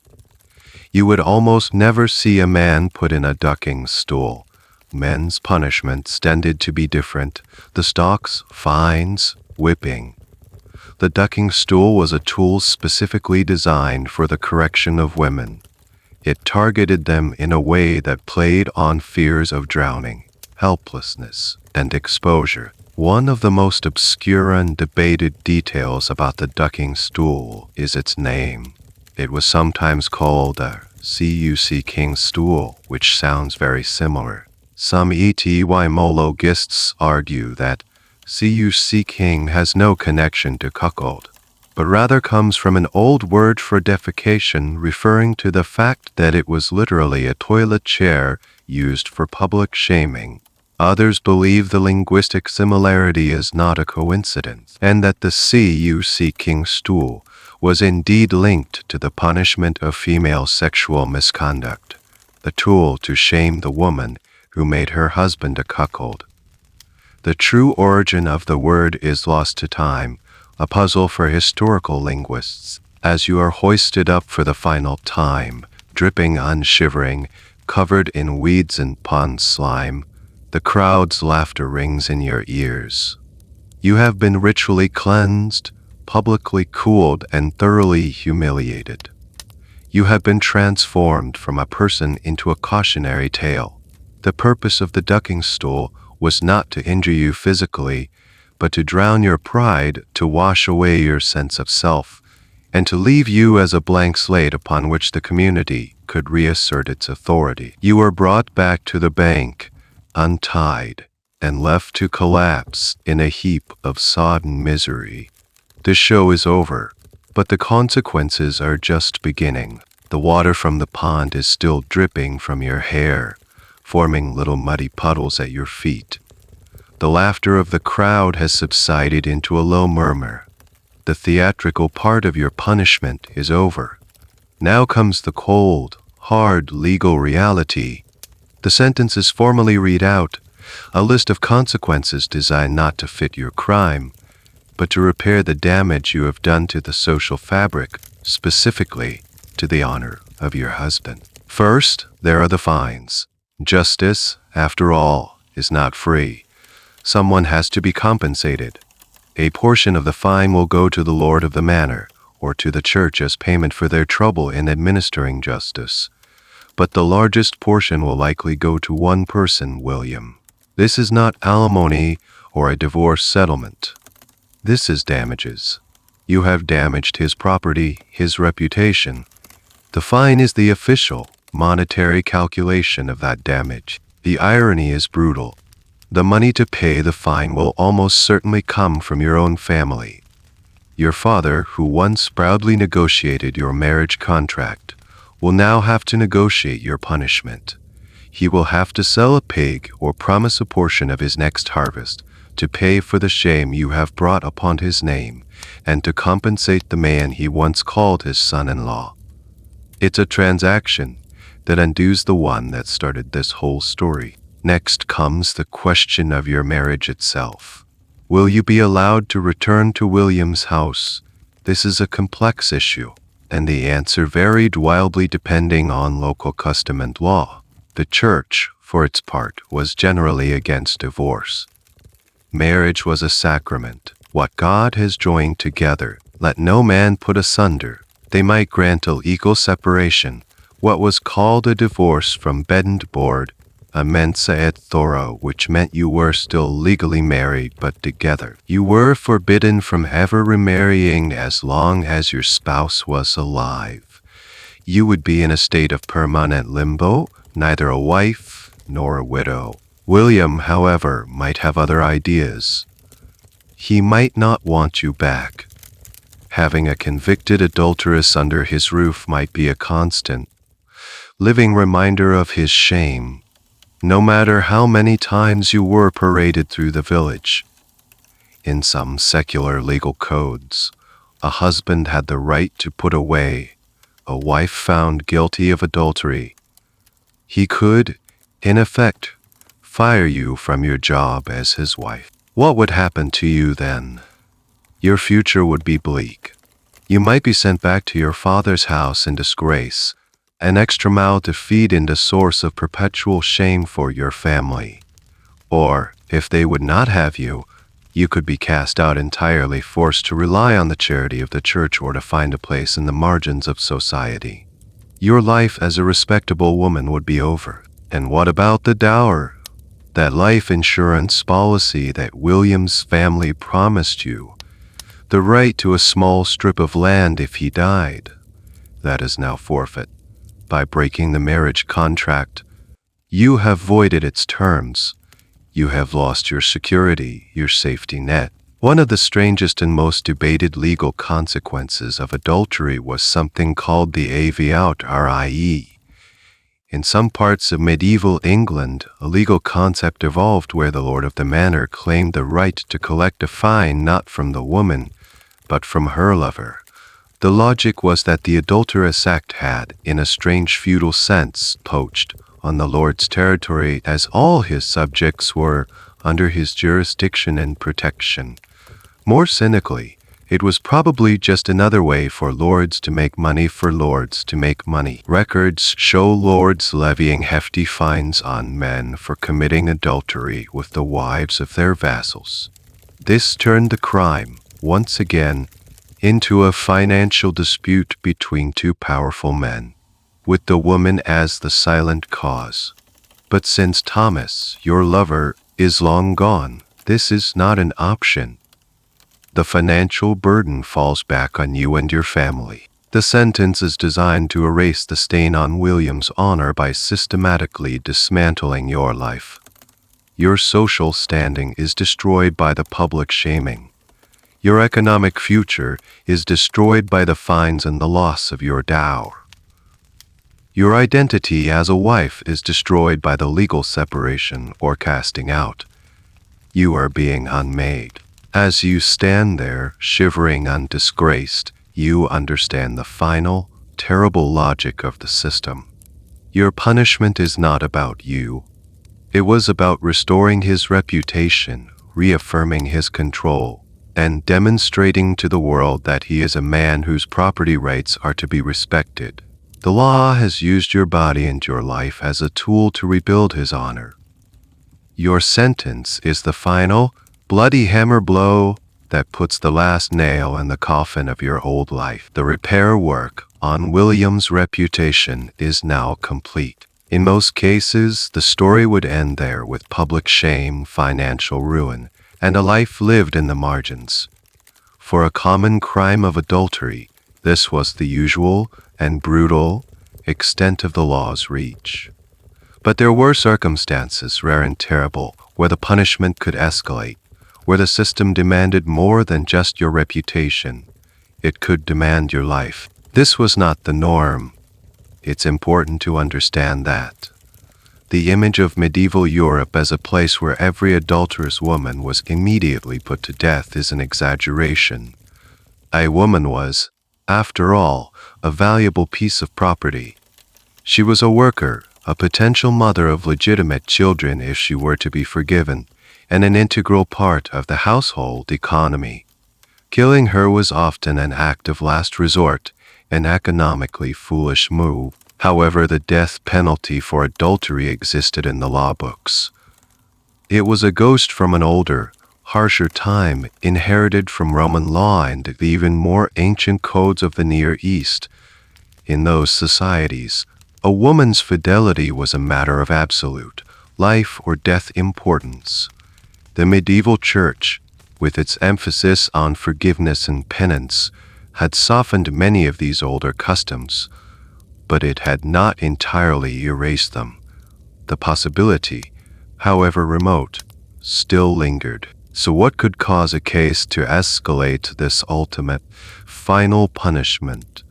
Usually, it required a combination of aggravating factors. First, there was status. If you were not a simple villager but a noble woman, the wife of a powerful lord or knight, the stakes were infinitely higher. Your affair was not just a local scandal, it was a political crisis. It didn't just threaten the inheritance of a small plot of land, it threatened the succession of a vast estate, a title, a dynasty. It could destabilize alliances and even spark feuds between powerful families. A simple shame parade was not enough to restore a lord's honor. A more dramatic, more permanent solution was required. The honor of a great house, once stained, could only be washed clean with blood. Second, the circumstances of the crime itself mattered. Was it a simple, secret affair? Or was it something more brazen? If you were accused of living in sin, of openly leaving your husband's home to cohabitate with your lover, this was a direct and public challenge to the entire social order. It was not just a moment of weakness, it was a rebellion.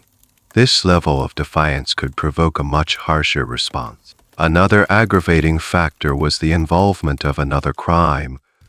Let's imagine that in your story with Thomas, he did not simply flee. Let's imagine William confronted him, and in the ensuing fight, William was injured or killed. Your adultery would then become an accessory to assault or murder. This would immediately elevate the case from the local manor or church court to the king's justice. It would become a felony, a serious crime against the king's peace. Your role as the adulterous wife would be seen as the root cause of the violence, the spark that lit the flame. The punishment would be correspondingly severe. The method of execution, should it come to that, was often symbolic. Drowning was a common method prescribed in some old law codes for adulterous women. There was a grim, poetic justice to it. The woman who had immersed herself in illicit passion would be immersed in water until her life was extinguished. Another method was burial alive, a terrifying fate that had ancient, pagan undertones, as if the earth itself were being asked to swallow up the source of the corruption. While more commonly associated with heresy, was also occasionally used, the fire seen as the ultimate purifier. One of the most debated and grim areas of this law concerns the husband's rights. In some very old Germanic and Frankish law codes, a husband who caught his wife in the act of adultery had the legal right to kill both her and her lover on the spot. This was not considered murder, but a form of justifiable homicide, an honorable killing. The man was seen as acting not out of passion, but as an agent of justice, cleansing his own home. The church and royal authorities had heavily suppressed this practice, trying to replace private vengeance with public law. But the ideal lingered in the popular imagination and in customary law. A husband who took the law into his own hands might still be punished, but he might also receive a more lenient sentence, with the court acknowledging that he had been gravely provoked. You, a simple village woman, are unlikely to face this ultimate penalty. Your crime is too small, your status too low. But the knowledge that it is possible, that the law holds this power in reserve, adds another layer of terror to your ordeal. It is the final, unspoken threat that hangs over every woman. The law that governs your body, your reputation, and your life holds the power of life and death, and that power is not in your hands. The men who interpret them, and the man to whom you are, for all intents and purposes, a possession. So, you have been paraded, dunked, shamed, and sentenced. Your life has been systematically dismantled to restore your husband's honor. But a question hangs in the air, a question that has probably been bothering you this whole time. What about Thomas? What about the other half of this equation? Where is the justice or the punishment for him? The short and deeply unsatisfying answer is not much. While you were being dragged through the legal and social machinery, Thomas was likely settling into a new village 3 towns over, complaining about the quality of the local ale and charming a new woman with his jokes and his exotic accent. The legal system that was so brutally efficient at crushing you was remarkably ineffective and lenient when it came to dealing with your male partner in the affair. This wasn't an accident. It was by design. The entire legal framework was built to protect male property and lineage. From that perspective, Thomas's crime was of a completely different and lesser order than yours. Let's look at the legal charges he might have faced had he stuck around. The church court could have charged him with the sin of adultery, just as they charged you. He would have been required to do penance, but his penance would almost certainly have been lighter and, crucially, more private. He might have been ordered to fast on bread and water, to recite a certain number of prayers, or perhaps to make a donation to the church. There would be no shame parade, no ducking stool. His sin was seen as a common male failing, a slip of the flesh, not the profound, society-threatening transgression that yours was. He was a man who succumbed to temptation. You were temptation itself. What about the secular court? Could William have sued him? Yes, but not for adultery. William would have sued him for damages, for trespassing on his property. The legal language was often startlingly direct. Thomas had interfered with William's goods. He had damaged his chattel. The lawsuit would have been framed as a civil dispute between 2 men over a piece of property. The remedy would have been purely financial. If William won, the court would order Thomas to pay him a sum of money, a W.E. or guild for his honor. So, for Thomas, the worst-case scenario was a fine. For you, it was total social and financial ruin, with the threat of corporal punishment and even death hanging in the background. It was a system of breathtaking hypocrisy. There were, however, some interesting legal loopholes and customs that could protect a man like Thomas. One was the idea of female consent. In some legal traditions, if the woman could be shown to have actively seduced the man, his culpability was lessened.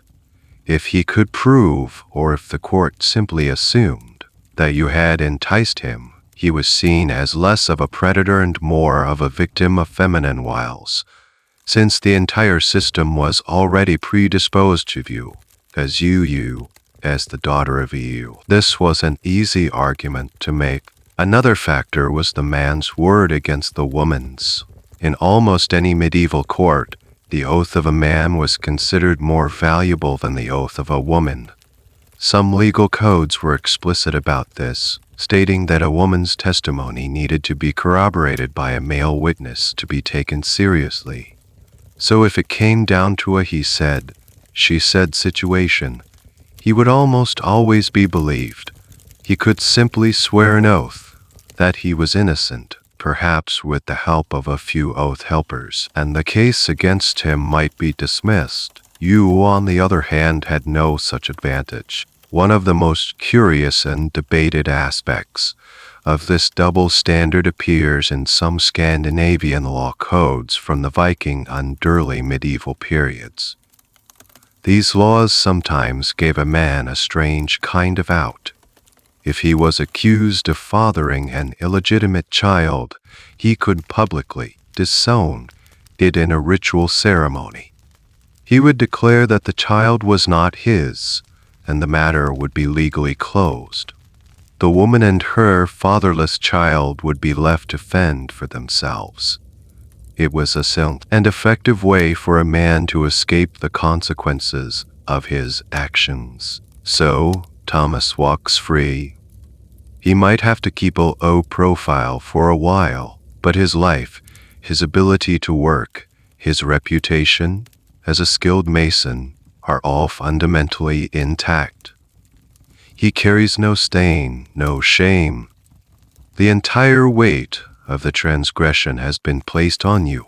The law has identified the problem, a threat to a man's property and lineage, and it has solved it by punishing the vessel of that threat, the woman's body, a secondary character in your tragedy. He is an inconvenience to be fined, while you are a crisis to be crushed.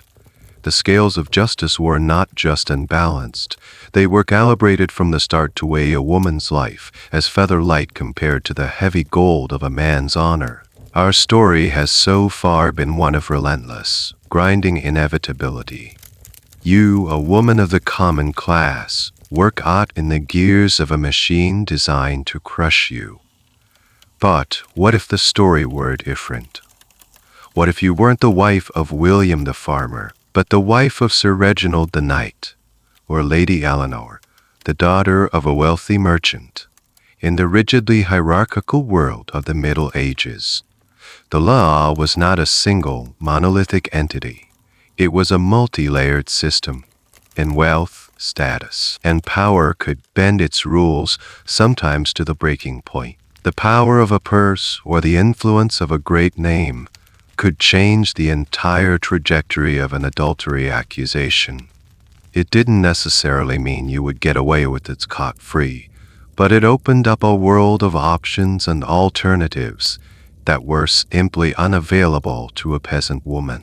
Let's start with the accusation itself. If your husband was a powerful nobleman, he would be far more reluctant to make a public accusation in the first place. A peasant's shame is village gossip. A nobleman's shame is a political scandal. Sir Reginald would think twice before dragging his family name, and the name of his wife's powerful family, through the mud of a public court case. It would show weakness, a lack of control over his own house, and his rivals would pounce on it. The matter would likely be handled privately within the family. This is where your own family's power comes into play. If you are Lady Eleanor, your father isn't a humble farmer with a pig to sell. He is a powerful baron or a merchant with a fleet of ships. When your husband accuses you, he is not just accusing you, he is picking a fight with your entire clan. Your father and brothers would not stand idly by. They would intervene, not necessarily because they believe you are innocent, but to protect the family esment in your marriage alliance. Instead of a trial, there would be a negotiation. a summit between the two families. Lawyers, real ones who had studied at universities, would get involved. The discussion would be about damage control. How can we resolve this without a public scandal? The solution was almost always financial. Your family might offer your husband a massive payment of silver or a valuable piece of land to soothe his wounded honor and persuade him to drop the matter. It was, in essence, a private, out-of-court settlement. Your alleged crime would be swept under a very expensive, very luxurious carpet. Even if the matter did go to a formal court, your wealth and status. Remember the trial by combat. William had to fight for himself. Sir Reginald would have a stable of professional, battle-hardened champions to choose from. He could hire the best money could buy, significantly increasing his odds of a divine victory. And what of the punishment? A noble woman would never be put in a dung cart or a ducking stool. That was for the common folk. Her punishment, if it could not be avoided, would be more dignified. The most common outcome for a high-status adulteress was to be sent to a convent. This was the ultimate, genteel solution. It removed you from society, neutralized the threat. You would be forced to take the veil, trading your marriage vows for holy ones. Life in a convent wasn't necessarily a terrible fate for some women. It offered a degree of autonomy and intellectual freedom they couldn't find elsewhere. But it was still a prison, albeit a comfortable, well-appointed one. Your family would be expected to make a very generous donation to the convent upon your arrival, of course. Your incarceration was also an economic transaction. There is a fascinating, unmuch debated historical case that illustrates this perfectly. The Tour de Nesle affair in 14th century France. Two of the king's daughters-in-law, both future queens of France, were accused of adultery. Their alleged lovers to knights were brutally tortured and executed in a gruesome public spectacle. The noble women themselves, they had their heads shorn and were quietly imprisoned in fortresses. One was later allowed to return to court, and the other was sent to a convent. Their lives were spared because of their royal blood. The system punished the men with maximum cruelty to restore the honor of the royal house, but it protected its own high-ranking women from the same fate. So, the law was not blind. It was acutely aware of social status. It had two distinct faces. For the poor, it was a rigid, brutal instrument of control. For the rich, it was a flexible, negotiable, a system of rules that could be bent, bought, and bartered. Your fate, in the end, might depend less on what you did, and more on who your father was. The power of a purse could not always buy you happiness, but in the medieval legal system, it could certainly buy you a second chance, or at least a more comfortable form of damnation. Our story has been a bleak one. A tour through a system of institutionalized hypocrisy and cruelty. It's easy to imagine this world as a monolithic block of oppression, where everyone accepted these brutal rules as natural and just. But that's not the whole picture.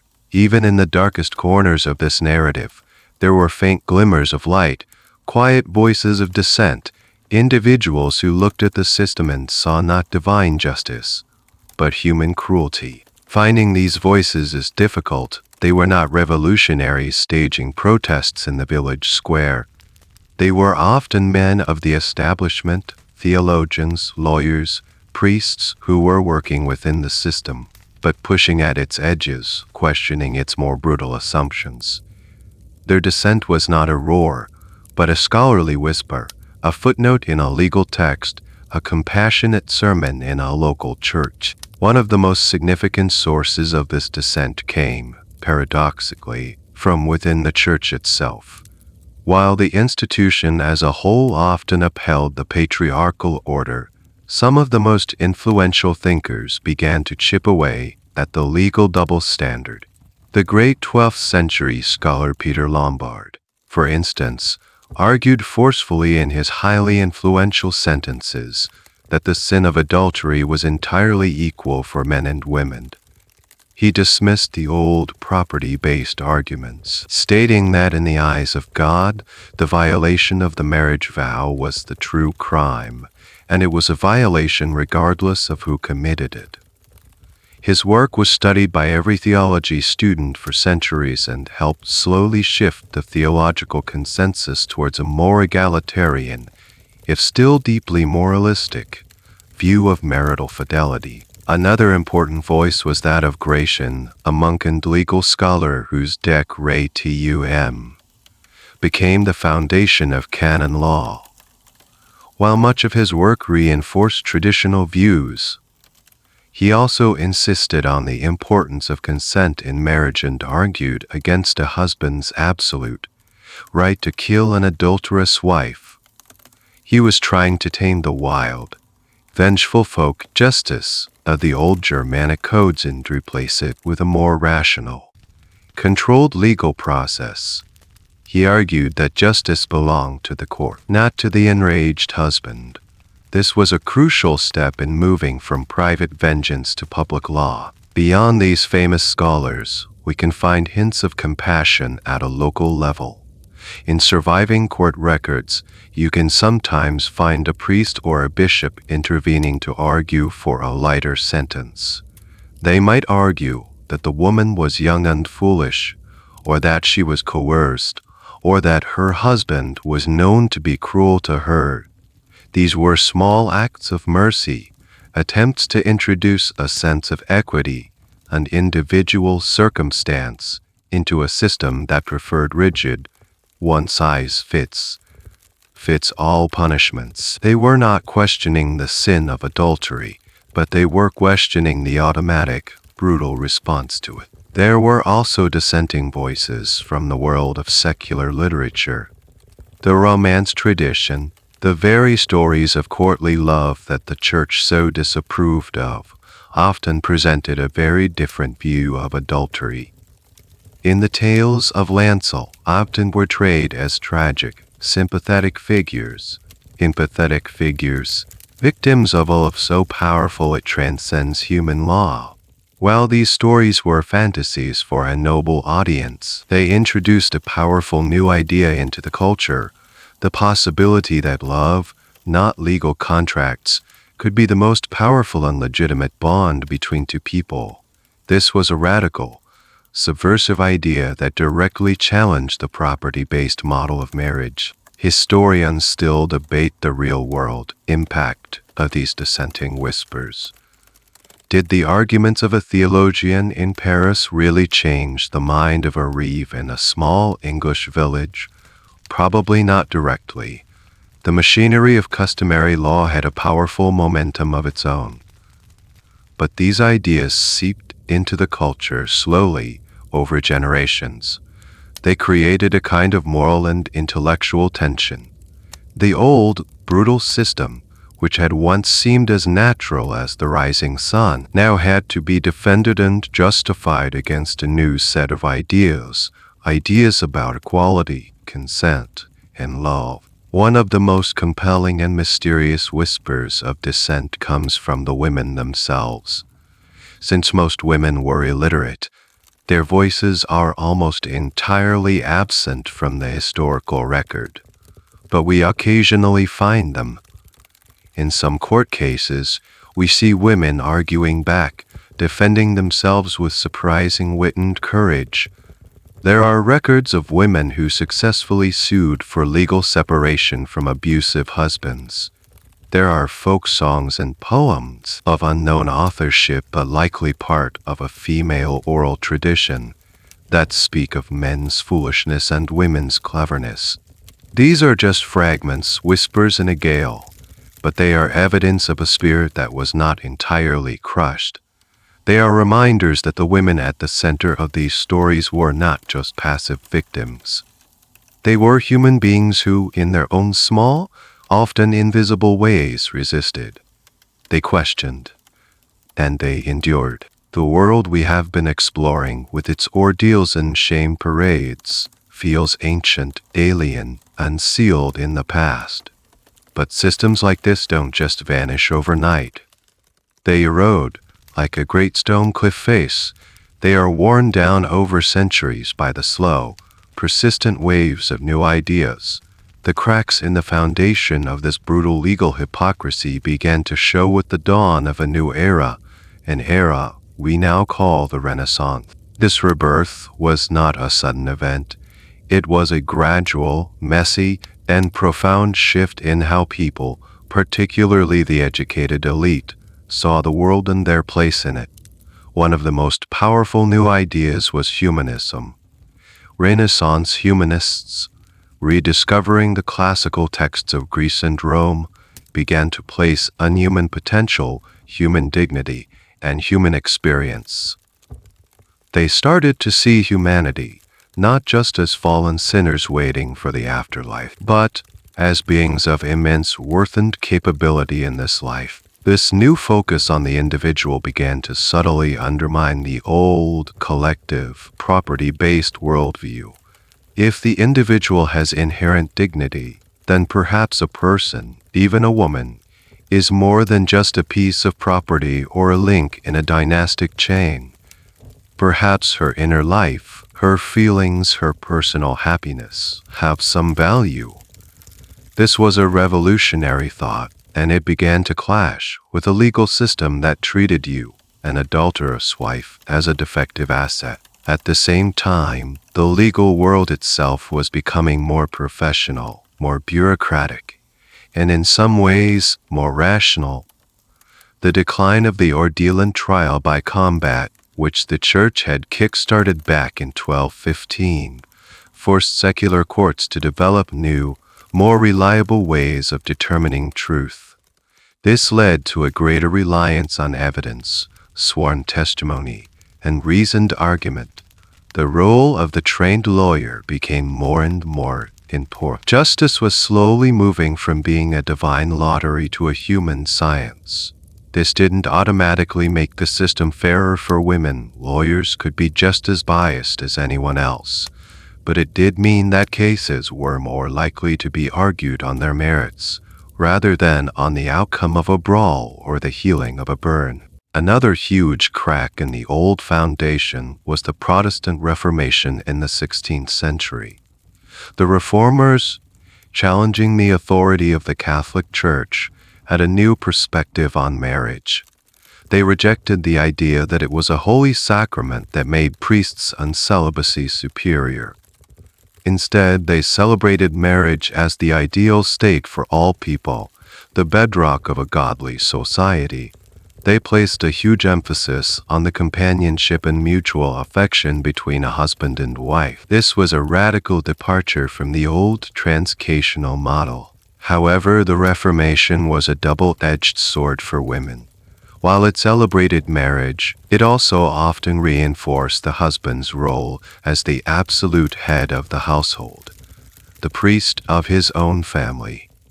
And in their zeal to create morally upright communities, some Protestant states actually became harsher in their punishment of adultery, applying severe penalties to both the man and the woman. The double standard didn't vanish, but the crime itself was taken more seriously for everyone involved. One of the most fascinating, undebated changes during this period was the slow emergence of the idea of privacy. In the medieval village, your life was a public book. Everyone knew your business, and the community felt it had a right to enforce its standards on you.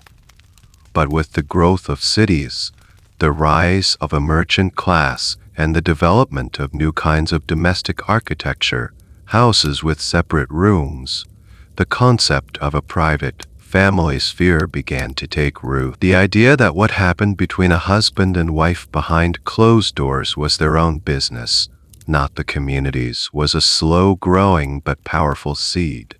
This gradually eroded the justification for public shaming rituals, like the parade and the ducking stool. Shame began to move from a public performance to a private emotion. These changes were slow, uneven, and often contradictory. A new law promoting companionate marriage might be passed in the capital, while in a remote village, a woman could still be dragged to the ducking stool based on a century of custom. The old world did not die easily.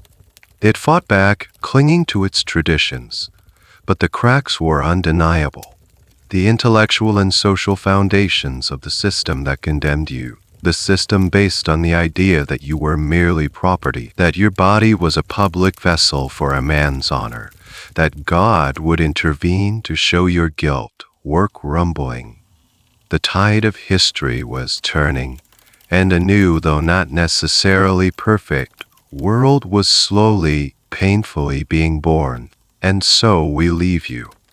We leave you in that shifting, uncertain time when the old world is dying and the new one has not yet been fully born. The great, grinding machine of medieval justice is slowly rusting, its gears turning with less certainty, its brutal logic now questioned by new ideas.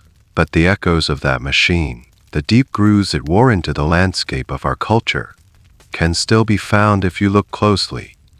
The story in some ways is not over. Think of that core, bizarre idea that a man's honor is a fragile thing held in the custody of his female partner, that a woman's actions can bring shame not just on herself, but can emasculate or diminish the man she is with. Does that sound entirely alien? Or does it have a faint, uncomfortable resonance in the language we still sometimes use? When a powerful man is brought down by a scandal involving a woman, we still talk about his humiliation, his loss of face, his fall from grace, his tarnished reputation. The woman at the center of it is often still treated as a catalyst, a temptress, a home wrecker, a character in his story rather than the protagonist of her own. The ghost of the fama publica, headlines and the whispers of social media gossip. Think of the legal double standard. The idea that a man's infidelity is a regrettable mistake, while a woman's is a profound betrayal, a sign of a deeper character flaw. This echo is fainter now, certainly. The law in most parts of the Western world has been rewritten to be gender neutral. But social attitudes often lag behind legal codes. In the court of public opinion, do we still sometimes judge women more harshly? Do we still hold them to a different, higher standard of fidelity and moral purity? The idea of the weaker vessel, more prone to sin and therefore in need of greater control, has a long and stubborn afterlife. And what about the idea of justice as a public spectacle? The shame parade and the ducking stool are gone, thank goodness. But have they been replaced by the televised court case where legal proceedings become a form of mass entertainment? By the online mob which can descend on a person accused of a transgression, real or imagined, and subject them to a barrage of digital filth and verbal stones? The technology has changed, but the human impulse to participate in collective, righteous shaming seems to be a constant. We may have retired the dung cart, but we have invented new, more efficient ways to parade people's failures for our own consumption. Historians who study the history of emotions talk about how concepts like honor and shame change over time. The medieval notion of honor, tied to land, lineage, and public reputation, has largely been replaced by a more modern, internalized idea of integrity and self-respect. And yet the old ghosts linger. The idea that a woman's body is a battleground for male honor, that her choices can somehow diminish or aggrandize the men around her, has not been fully exercised. Foundational story in our culture, and we are all, in some small way, still living in its shadow. Your story, the one that began in a small, smoky cottage, has been a difficult one. It has been a journey through fear, injustice, and pain. But it is a story that needed to be told, because understanding the logic of that brutal world, no matter how uncomfortable, helps us to see the faint, lingering echoes in our own. It reminds us that the rights and dignities we now take for granted were not given freely. They were won, slowly and painfully, over centuries of dissent, argument, and struggle. They are not as old or as solid as we might like to think. Your ordeal, in the end, is a quiet, sobering reminder of how far we have come, and a gentle warning to never, ever take that journey for granted. And so the story of that distant world now fades. Let the images dissolve like smoke in the evening air, the dusty beam of light in the cottage, the glint of a blacksmith's hammer, the dark water of the village pond. They can all drift away now, back into the quiet annals of the past. There is nothing more to analyze, nothing more to understand. The journey is complete. You can feel that old world and its heavy rules simply releasing their hold. The weight of the judgment, the cold of the stone walls, the sting of the whispered word. Let it all become soft and indistinct. It has no power here, in the gentle quiet of your own space. Your mind, which has walked so far tonight, can now come to a place of perfect stillness. Imagine the path you have been on, a long and winding road through history. But now that road has led you here to a soft and peaceful clearing. The air is calm. The light is gentle. There is only comfort here, a deep and easy comfort that you can sink into like a soft bed of moss. Every breath you take can carry you a little further away from the story, a little deeper into this peaceful state of rest. There are no more demands, no more trials. There is only the simple, soothing rhythm of your own breathing, a gentle tide rising and falling, washing away the last remnants of the day. You are safe, you are at peace, and you are ready now for the deep and dreamless slumber that awaits. The final word has been whispered. If your mind is still gently stirring, you're welcome to drift into another of my stories. If not, I wish you a deep and peaceful slumber. Good night.